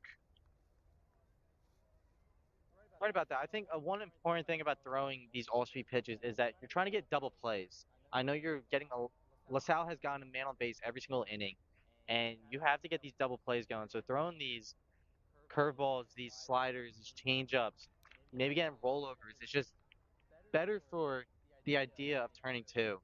And that is something that Quaves is trying to do. Lower the pitch count, give his infield, my fault, rely on his infield, I should say, to turn that double play and get them out of the inning. So it's a good idea to keep throwing these breaking balls. As there's another breaking ball that As he hits hits the the LaSalle batter, batter. the curved ball. He got ahead 1-2, and he hit the batter. But he was starting to struggle a little bit out there on the mound. If Egan gives up a run here, I don't want to say it, but that's a huge hit to them. They give up a run here. I know it's only 2 runs, 2 runs you can come back from, but the way you can see them right now, their body language, the way they've been hitting, it just isn't looking too good. This Egan team is dead out here. There's no energy whatsoever. Cuevas sets. Looks back at second. Comes home. The bunt. Shows bunt. Pulls back. Looks Ball like there one could have and been out. an attempt at first base. Guzzi kind of ran in expecting the bunt to be dropped. Lav over to first. Not there in time for Khalid to make a throw or an attempt at all. But would have liked to see maybe a back pick from that pulled swing from LaSalle. Let's see if Cuevas maybe sets. Pick off the second base. Almost threw that one in the outfield. This is where you have to be careful if you're Egan. You're trying to play with these runners, pick them off, trying to do some things that aren't necessarily in your control. So I think it would be a lot better if Egan starts playing a little bit of smaller, more still baseballs. There's a bunt attempt. CJ Cuevas comes, picks it up, fires to first. He is out, but runners do advance 90 feet. It's a good bunt, but it's an out for Egan, but it's not what you want. Umpire making some signals here. Not It looks like he stepped on home plate as he laid that bunt down, which means that the batter is out and the runners have to go back to their previous bases. If he steps on the plate while you bunt, while you make contact with the ball, oh, excuse me. It looks like he came out of the baseline, is what they're saying. Out of the baseline, whatever it is, LaSalle is trying to fight that. I mean, if Egan does get the call, that is a save from grace, as I might say. Either way, it seems like the batter is out here. The LaSalle coach talking a lot, trying to explain that if when he comes out of the box, he's in the grass. But that doesn't seem like the case to me. I feel like you can very easily run down the first baseline after dropping a bunt down. Say too, but I mean, at the looking at the LaSalle here when he bunted it, it looks like he was more shocked, if anything, that he even bunted the ball. I wasn't very shocked. I mean, you want to get that extra insurance run, only up 3-2. Or not Runners on necessarily first, saying that he was second. shocked. I'm saying that the batter wasn't expecting to make contact. He was Yeah, expecting the ball to come at his head. yeah, I agree. I'm not exactly sure 100% what they called, but Cuevas comes set here with one out and runners on first and second. The pitch home, swung on and missed. Looked like a change up there. yeah. If I'm LaSalle, and in my honest opinion, if they did call it out of the baseline, we're not entirely too sure what they called, but they did call it out of the baseline. It couldn't have been out of the baseline by that much, and it's a championship game. I feel like you just got to let them play, and you shouldn't call something that tight like that. The next pitch home by Cuevas is also swung on and missed. These batters are really out on their front foot now, getting everything off the end of the bat when they're making contact, and when they're not, they just look silly up there, way out in front of way out in front of the pitch. Cuevas sitting on this off speed, and he's making these batters look silly. You are right about that. They definitely don't look like their normal LaSalle in control of themselves team today. As there's time by the LaSalle hitter, looks like he's getting maybe some wind gust in his eyes, giving Cuevas, who's just standing on the mound menacingly, staring, ready to make his next throw. There's a good breeze now from right field coming in. It was left field coming in, switched over a little bit there. Cuevas looking in, getting a sign, comes set. 0-2 pitch. Slide down the left field line, hooking. Dropped by Garofolo. Fair ball. The throw coming to third. He's out at third base.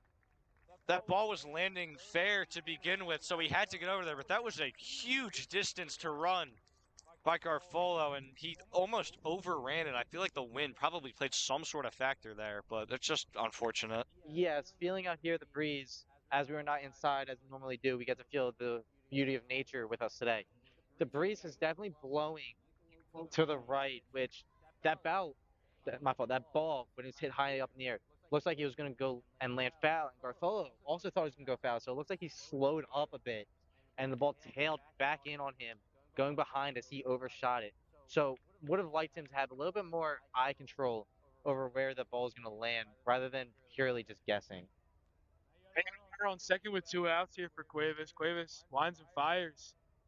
Ball 1 down low. Like I said, if they got to run this inning, it would be longer odds for Egan to come back. They're down by 2, 4-2.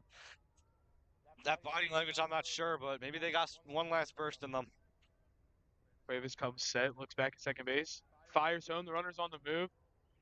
Tommy Cleto with no throw down there to third base. Just getting the strike call there. I think that's a smart move by Cleto back there. Don't attempt a third, because if that ball's thrown away, that is then another run scored. So it's good. You have 2 outs. Just go at the batter. Forget that the guy's even on base. CJ Cuevas steps off here for a moment. Garofolo is also playing nowhere near the line, so that ball would have been way into the outfield. Yeah, he probably should move over, you're right. Cuevas sets. Fires home. Ball misses down and away. Especially with the right-handed hitter up. I mean, unless he's more of a push guy that we don't know about, I don't know why he's giving him that much space. Like a pull hitter. I mean, the LaSalle hitter definitely looks like a pull hitter up here, and our left fielder is playing a good 50 yards off that line. This guy did double down the third baseline last time up, and that ball's ripped to shortstop. Keegan Johnson up with it, throws across. Good stretch there by Brady Guzzi to make the play. Egan still looking down here as they're coming in, jogging a little bit. There's not much hustle here with this team right now. Their heads are down. The seniors here, Anthony Womack and Chris Kane, out of the dugout, trying to get them to pick their heads up a little bit, but it doesn't look like it's working very much as they're coming in. Momentum is completely swung to LaSalle now. How does Egan get back in this game, guys? This is where you need that leader to come up. I said it last time. You need someone up there. They're not doing it, though. They need someone to come up there, get the team together, and say, this is our game. And we're not going to let them think that they're that much better than us because they're not that much better than us. And they've proven it in this game. They've hung with LaSalle for pretty much all of this game. They need someone to reaffirm to the entire team that they are supposed to be here and they're supposed to be with this team. Yeah, you have the heart of your order coming up with the three seniors, Landau, Kalita, and McLean. Landau, again, hit that home run against LaSalle earlier this year. We'll see what happens here today. But you think Landau can step up and be that leader that they need? He surely is due. I mean, he is a captain on this team, an actual named captain on this team too, not a fairy tale given title. And he does have 2 walks, so he doesn't have that much given to this game at the plate. I mean, typically he is the standout. He's the guy who's hitting the RBIs. That Wood game, he hit the triple to bring in Brady Guzzi for them to eventually win. So this is a guy you're looking to have at the plate, especially at this part of the game where you're down by 2 runs and you need that man, that standout. Now, talking about who's going to be your standout guy, your go-to leader for this Conwell Egan. Now, everyone's over here is like, okay, yeah, Brady Guzzi this, Brady Guzzi that. We love Brady Guzzi. I mean, he is by far Egan's best player, but he's not always someone that you have to constantly rely on. There Yeah. are other guys in that dugout and on that team that you should be listening to and you should be taking into account. For instance, Keegan Johnson out there trying to hype his players up. Not nobody seems to be listening to him, which again, that could just be since we're so far away, but we would love to see the guys start opening their ears to somebody else and not just relying on the same voice over and over again. First pitch way up and inside, almost hit Connor there.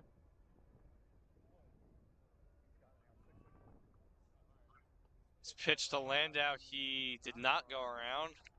Is a ball, counts at 2-0. JT, good job there on play-by-play. No, you haven't got that much experience there. There's an excellent couple innings called there. Wish Egan could have scored a couple runs there as now Landau swings at that pitch count 2-1.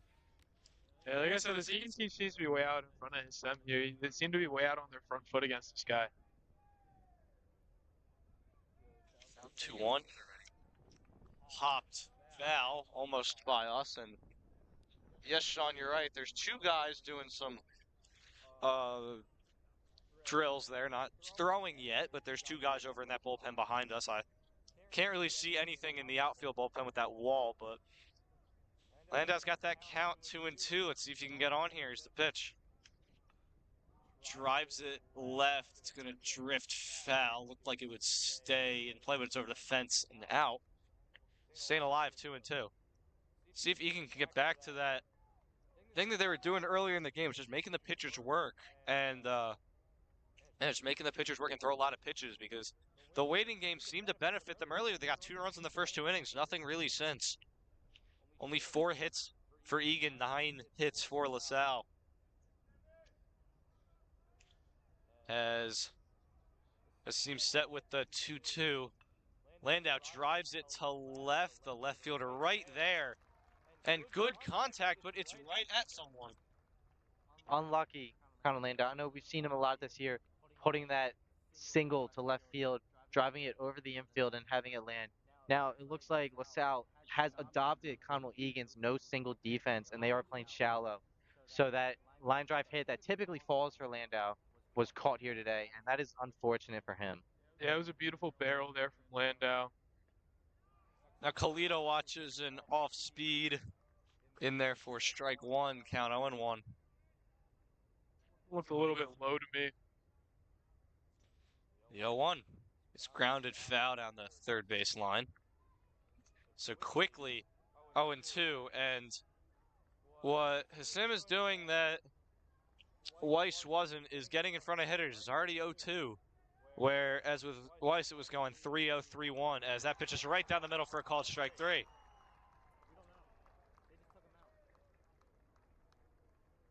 And heart of the order has gone down 1-2 to start top of the sixth with Garfolo coming up.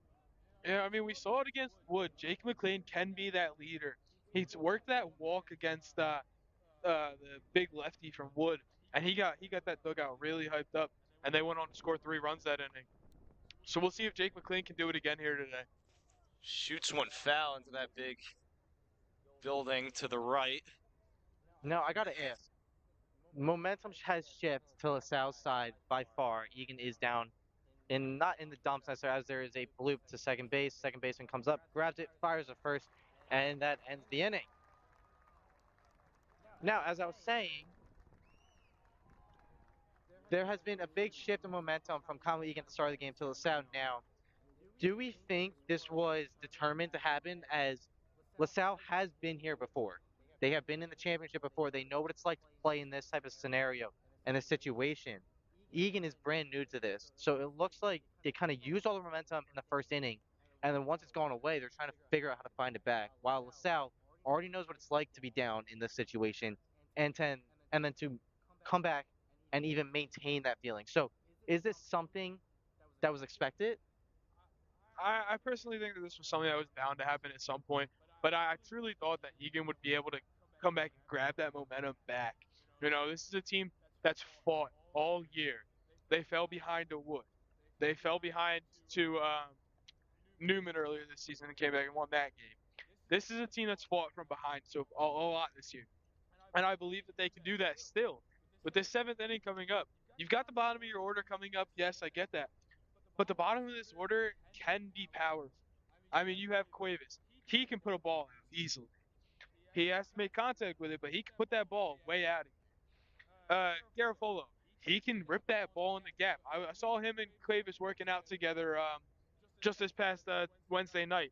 I saw them working out together over at Manto's place, and they were both killing the ball. They had that machine set to 90 miles an hour probably, and they were killing the baseball, driving that ball the other way, getting that ball in the gaps. And I truly believe that this team is a team that can come from behind and win it, but they have to believe in themselves. You're definitely spot on with that. I mean, we are getting to the late game. Egan does have one more chance to bring this around and bring it home for them. And it will come down to that bottom of the lineup. Now, that is not who you would like to say you want up the plate. You do want that heart of the order, to which we just saw they were sent down. And you're coming into the last inning. First, you have to defend now, and then you have to hit later. But the end of the game is upon us. This is like a chess match. So you have your beginning, your middle, and your end. And we are in the end part of the game. We are here. The king is ready to be checkmated. It's just how can you force that option? How can you force LaSalle's hand to give you that checkmate? As we would love to see Conwell Egan try to make an attempt. First pitch from Cuevas. Both pitches from Cuevas are balls to Hassim, the pitcher. Now, batting. Yeah, Matt, we talked about this earlier on the way up, and we talked about inconsistent umpiring. And honestly, that first pitch looked like it was right on that outside corner where the umpire rang up Tommy Kalita earlier this inning. And I mean, we've talked about inconsistent umpires before, but it's important that you need to be consistent here in a championship game, and he just really isn't. There's a difference between letting things go in a championship game and which that one is a strike, bit of a delayed call there. I would have been pretty upset if he called that a ball, but like I said, some 50-50 calls in the field, you might let that go because it's a championship game. But like behind the plate, you can't let that go because as there's a walk there from Cuevas, but you just can't let 50-50 pitches go because that's what blows the game open for a team. Yeah, unfortunately, that strike that was called was the exact same pitch as that first pitch that was called a ball. And it's unfortunate to see umpires that are very inconsistent doing the plate in these types of games because it can cost the team either way. And I'm not saying that he's costing this game for Egan or anything like that. I'm just saying I would like to see a little bit more consistency. Now you're right about that. The umpire, for the most part, has been doing good behind the plate. I mean, yes, they're inconsistent here and there, but he's inconsistent on a consistent level. He will call that inside strike for one team, and then we'll call that same inside strike for the next team. But then the next inning, he might call those same pitches a ball. So he's being consistent for both teams, as there's a fake bunt attempt by LaSalle hitter. He is being inconsistent for both teams. So there's not really many bad things you can say about this umpire behind the plate. First pitch ball there on that attempted bunt. Cuevas set with the 1-0 coming. We step off there. But we were saying it, they're dead out there. There's no clapping, no movement, no hype. Everyone's just kind of standing there, and big gap there between McLean and Johnson. It's the pitch. It's outside for ball two. Now, this is kind of what is a little struggling to see. Now, looking out at the defense, a large gap in that six hole between, like Sheridan just said, between Johnson, the shortstop, and McLean, the third baseman. But LaSalle has been putting the ball down the left field line. So, necessarily, as you're Jake McLean playing third, do you shift more to the line? As there's a ball hit right at him, actually. He nice field attempt across the diamond, out at first. So it's a good play by Jake McLean that I was talking about. These LaSalle hitters are pulling the ball a lot. So do you play to fix the hole and to stop any balls getting through, or do you do your normal double play depth shift? And here's the other thing. I saw Womack go out to the bullpen last inning as Egan was at the top of the inning while Egan was hitting. How far do you let Cuevas go?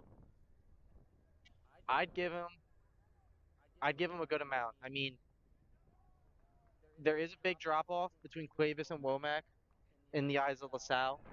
Well, when it comes to pitcher v pitcher, Womack does not have that velocity to blow by a guy. Now he does have the movement to close out a game. So I think that's what Egan is relying on here is to try to bring Womack in as a closing opportunity. Maybe if Cuevas can get 2 outs and he's struggling a little bit, bring Womack in as a new arm. 1-0 from Cuevas to Cortez. The top of the lineup is in there for strike one. Count 1-1. 1 out runner over there at second base.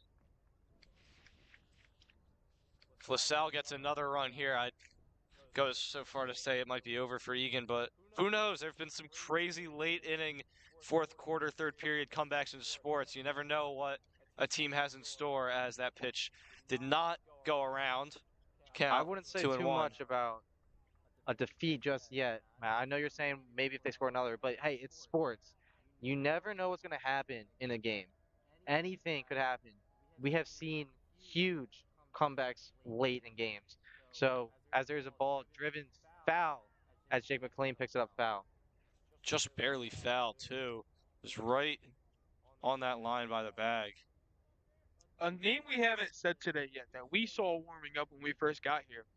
Do you think that we could see a Cullen Edwards pinch hit appearance today? I do not. I think it's a little too late to see that. I mean, everybody would love to see it. Him to come up now. He was, I believe, the second best hitter on the team before he got injured.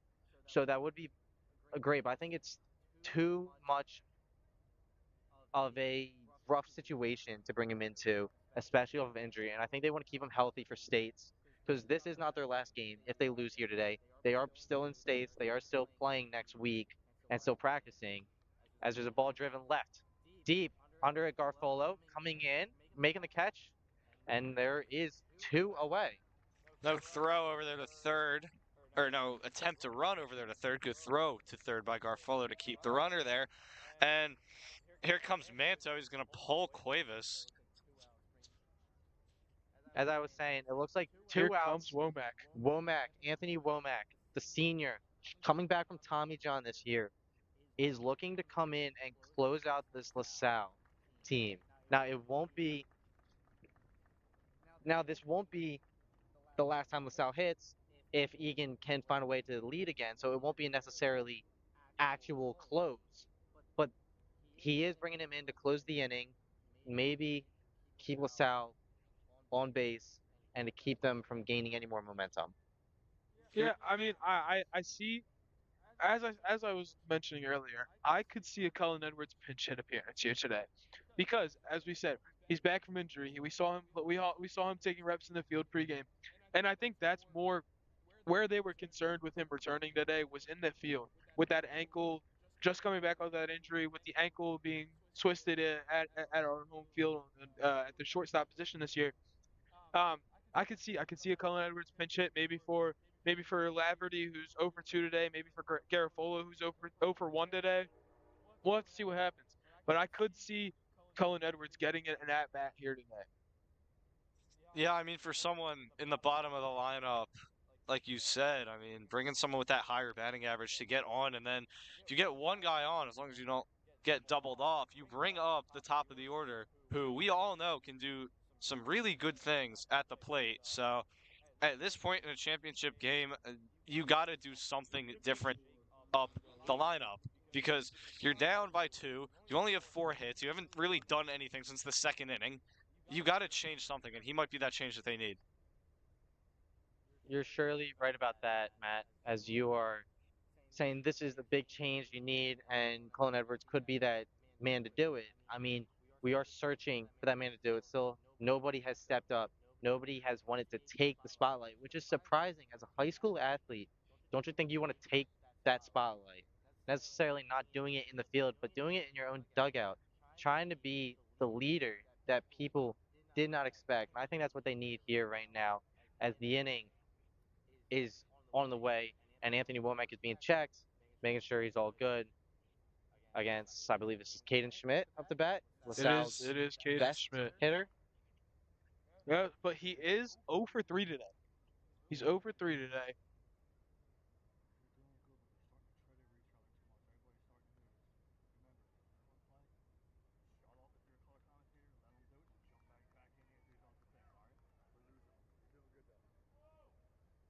All right, so you did say Schmidt 0 for 3 today. We will see what you can do here against Womack. Definitely not a Cuevas or a Guzzi type of pitcher, but still a good pitcher with that movement you said, Sean, earlier.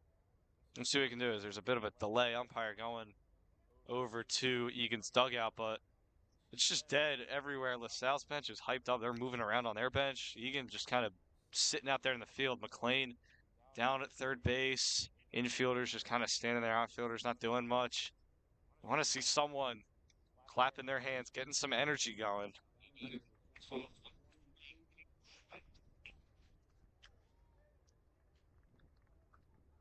Here is Schmidt coming up against Womack. Again, I don't want to point it. Left fielder Chase Garfolo still a It'll be an mile. intentional walk. I don't mind this decision by Manto to intentionally walk him. It's not a crazy decision at all. Clark has 2 strikeouts with a walk in behind him. It does bring up a lefty-righty matchup, which I wouldn't be too concerned about, but much easier hitter for Womack to deal with as comes set and comes home with that first pitch. It is a ball. It looked like it was a called strike 2 innings ago, but now it's a ball. So Again, though, starts I 1-0. don't hate that decision to intentionally walk Schmidt there, as Clark is 1 for 3 today. Next pitch is crushed deep to right field, and it is all the way out of here. So it comes back and bites them, and LaSalle has taken a 7-2 lead against Egan. That is just really unfortunate. I don't even know what to say to that. That's just ridiculously unfortunate for Egan. There's no words to describe. You take out Cuevas, you bring in Womack. Now Womack, as I was saying before, he does not have that ability to blow by him, and it looks like he tried to get that up and in fastball, to which the LaSalle hitter just completely turned on the lower velocity. And if you're Egan, that might have just been the nail in the coffin. They went from dead to buried here on the field. They are just. I mean, I have to feel for them too. I mean, we lost in the championship to Carroll in hockey. We were feeling pretty bad, but that is just devastating. Womack's had such a good path back from his surgery. I feel terrible for him for that. But Unfortunately, that's just baseball. Uh, get get the momentum your way. As we can see by the scoreboard, it's just luckily that did not hit anybody. Foul ball right over that Egan dugout. But yeah, as we can tell by the scoreboard, you get the momentum, you're going your way, and the other team can't stop it. And that's just how baseball goes. I mean, you see it. Scoreboard's lit up from the first two for Egan, and then the rest of the way it's all LaSalle, unfortunately. gotta stop it here though. Count 0-1. Next pitch is bounce to the backstop. It'll go 1-1. I think I want to point out too. Now, correct me if I'm wrong.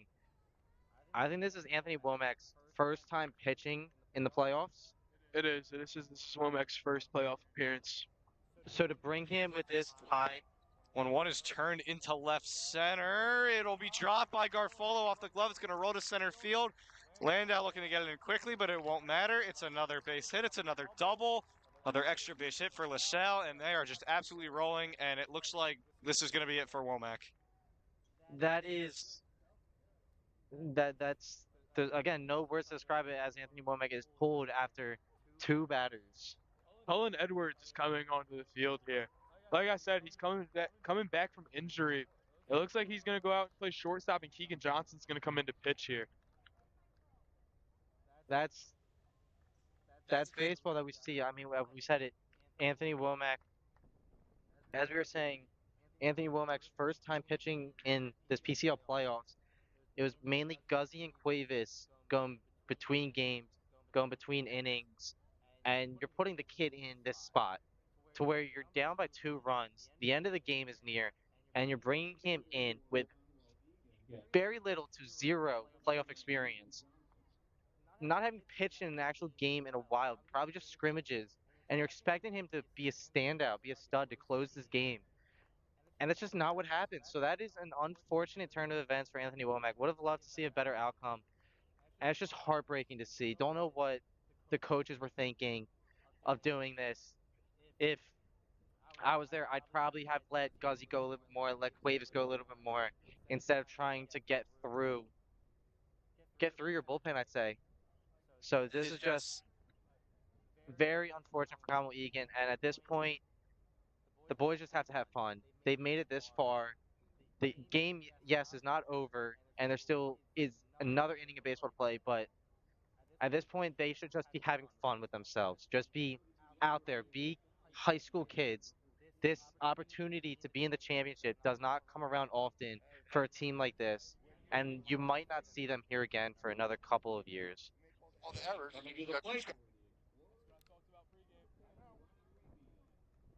Luckily for Egan, this is not the end of the road. They do have States up next, but you're talking about bringing in Womack.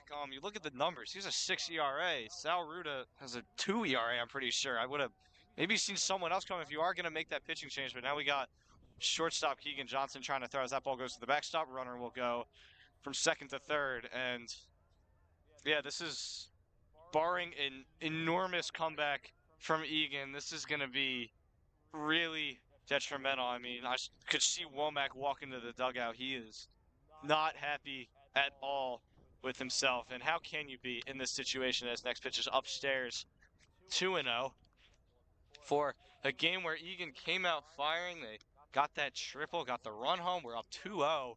Then it was just all LaSalle after that. There's the 2-0 pitch. It's upstairs 3-0.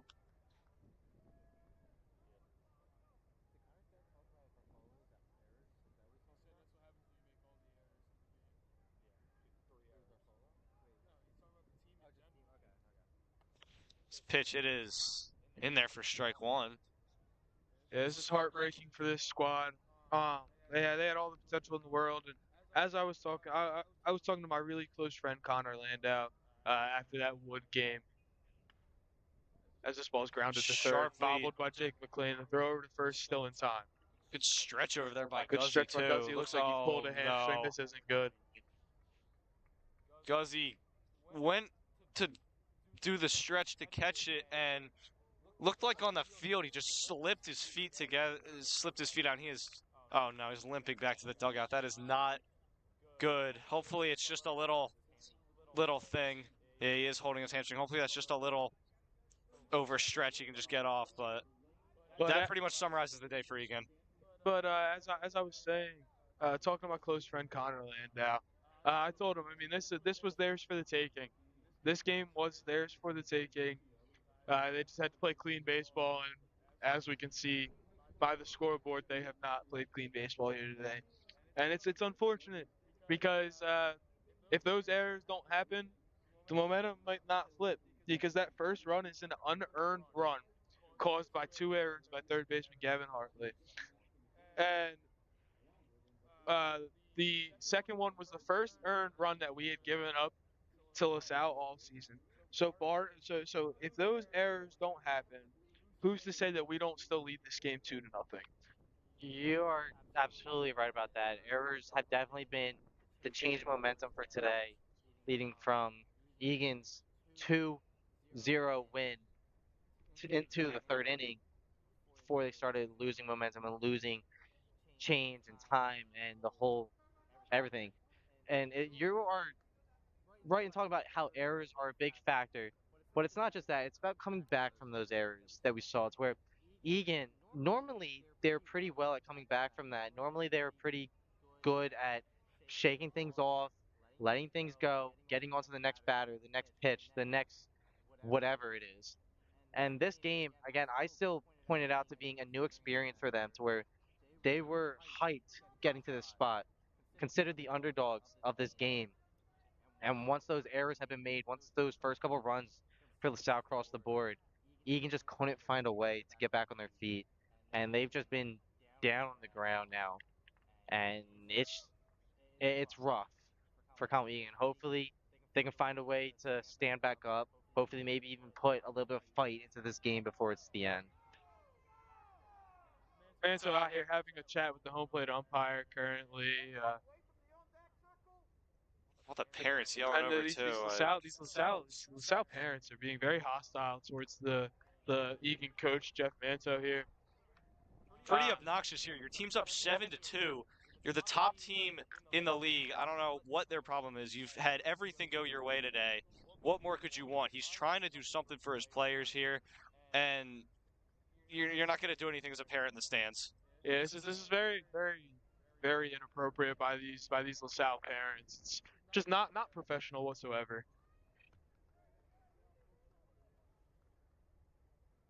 All right, so I broadcasted that softball game. They were down 12-3. Egan's not down 12-3 here. I say it all the time when a team's down. You got to start somewhere. This is that somewhere. Cuevas coming up to the plate to face Hism, who has come in relief of starter for LaSalle, and he has done excellent in relief. LaSalle 3 outs away from a championship. Let's see what Egan can do here in the top of the 7th. First pitch, swing and a miss. Strike one on the off speed.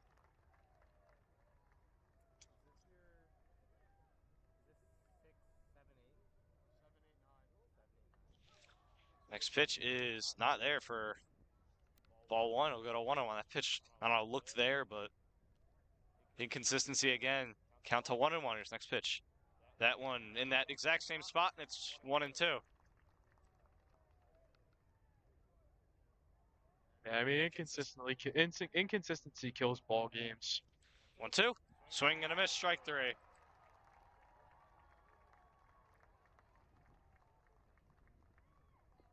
Now it's Garfolo, number 8 hitter. Looking out to the crowd today, it's not just the Egan team that's down, but it's the fans as well. The support and the crowd movement and the crowd energy has definitely faded as the game has gone on. And it's just been an experience here today. First pitch was a ball. That one called strike, so it's 1-1 on the off speed from Hism. Count at 1-1, working quickly now. Pitch is grounded to short, fielded cleanly over to first. It is in time. So it all comes down to Colin Laverty. Yes, it is Colin Laverty. Thought a pinch hitter was coming out there. It all comes down to Colin Laverty. 2 outs, top of the 7th, down 7-2.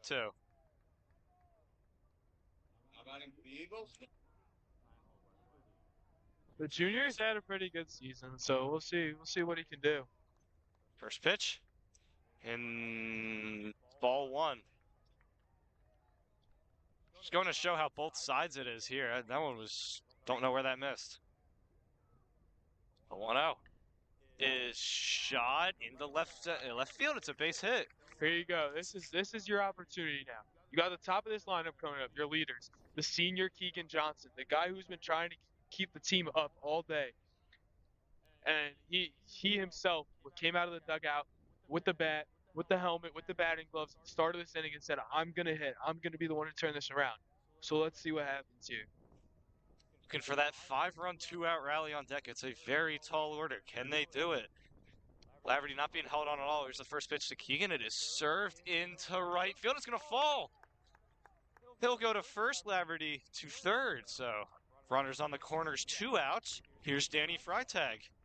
So that's what you like to see. The game is not over. Egan is putting up a fight. 2 blue singles, one over short, one over second by the past 2 hitters.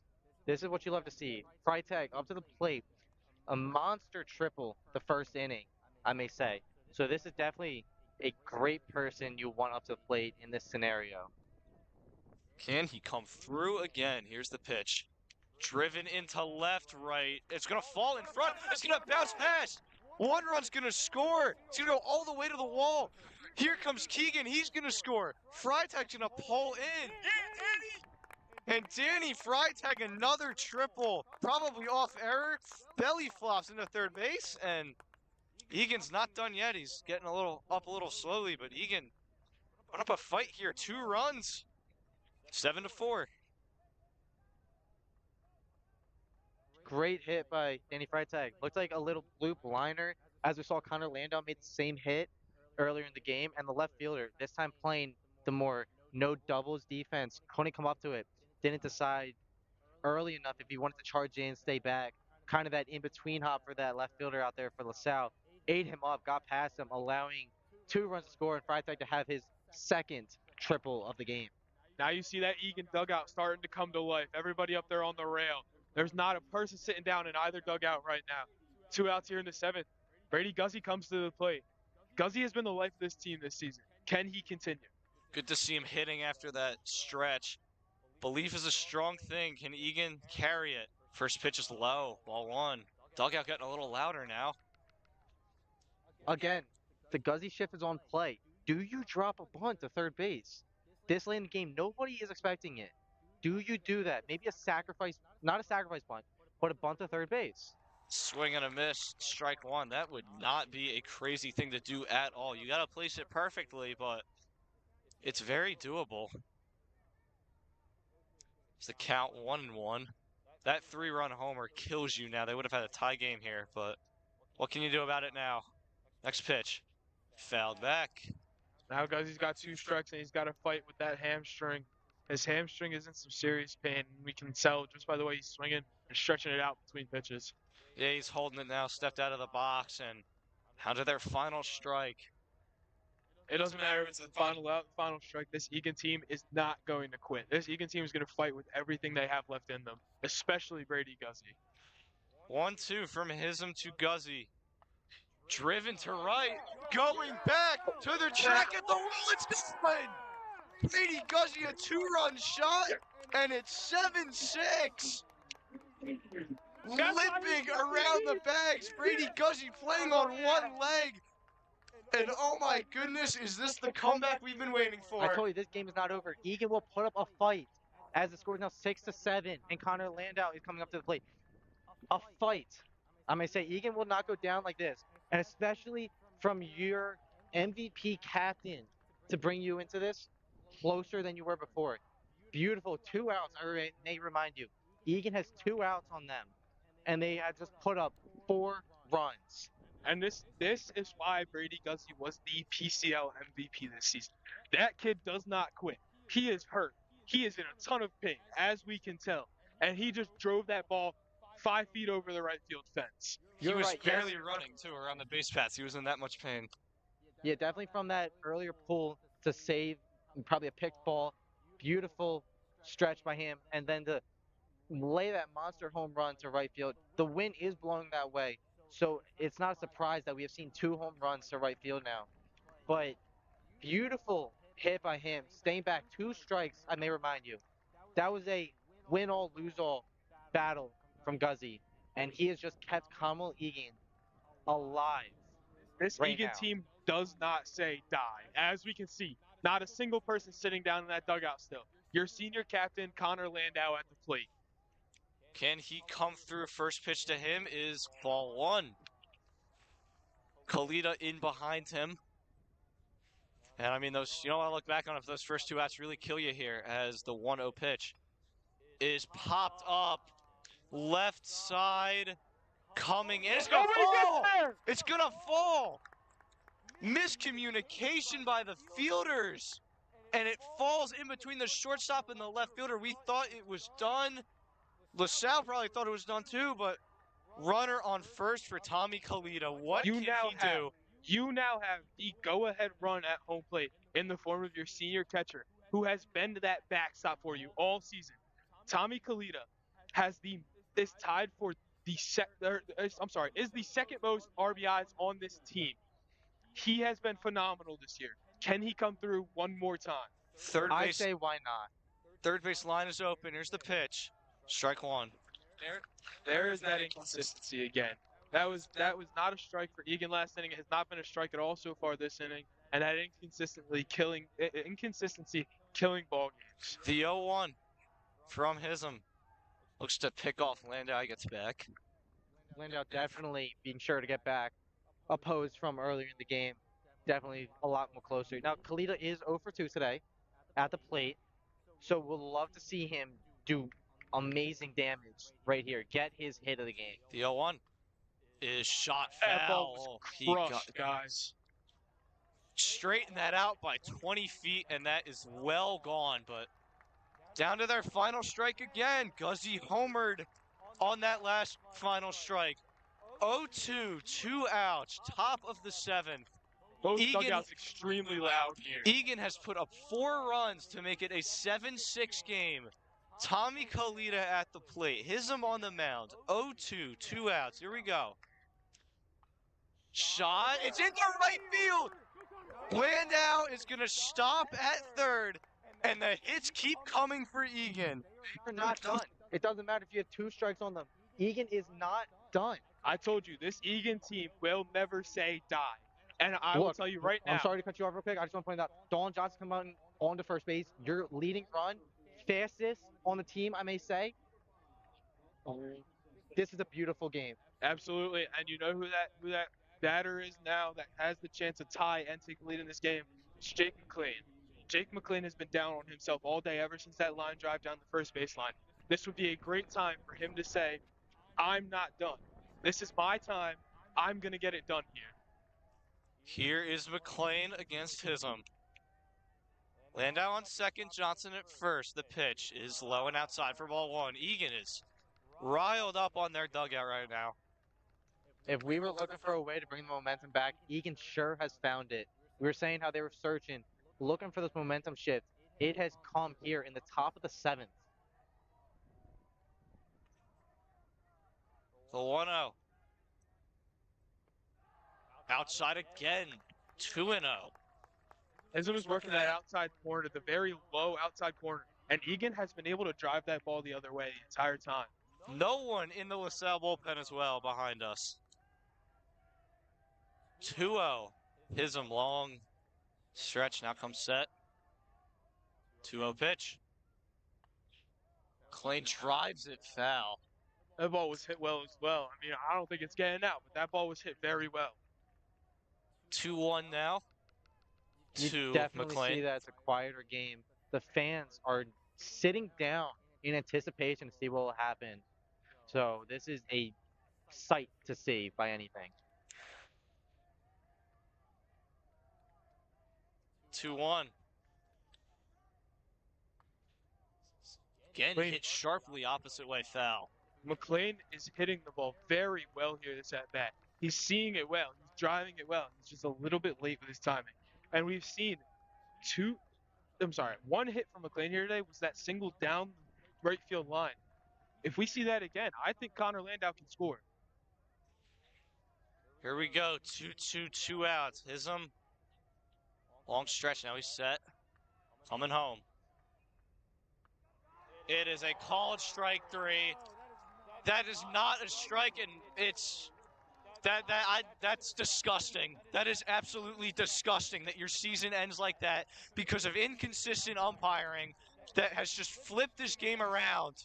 And I mean, inconsistency has killed ball games all year, and this umpire was extremely inconsistent today, both ways. But that call there just cost Conwell League in the PCL championship, and it's terrible. I mean, that ball was 4 inches off the plate outside. It wasn't close. Uh, it was honestly, I'd say even 6 inches outside. That pitch was not even close to the strike zone, and inconsistency kills ball games, and it just killed this great one that we had here. and if you looked at LaSalle out there in the field, they were all over themselves. They were like, oh, we're going to walk away with this. We're never going to lose. It's just going to be all us all the time.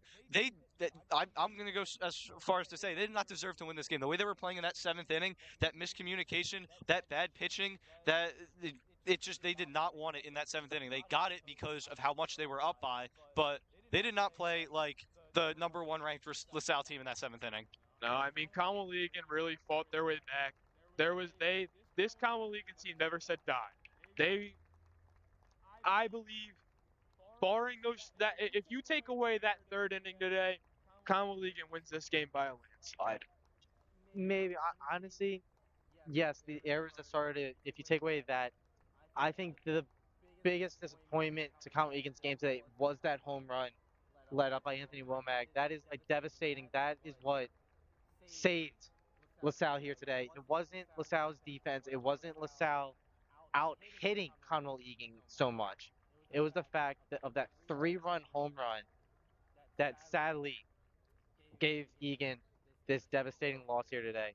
And there's nothing that you can say or do that will save their emotions. No, Egan put up a tremendous fight, leading and then losing and then just barely out of reach.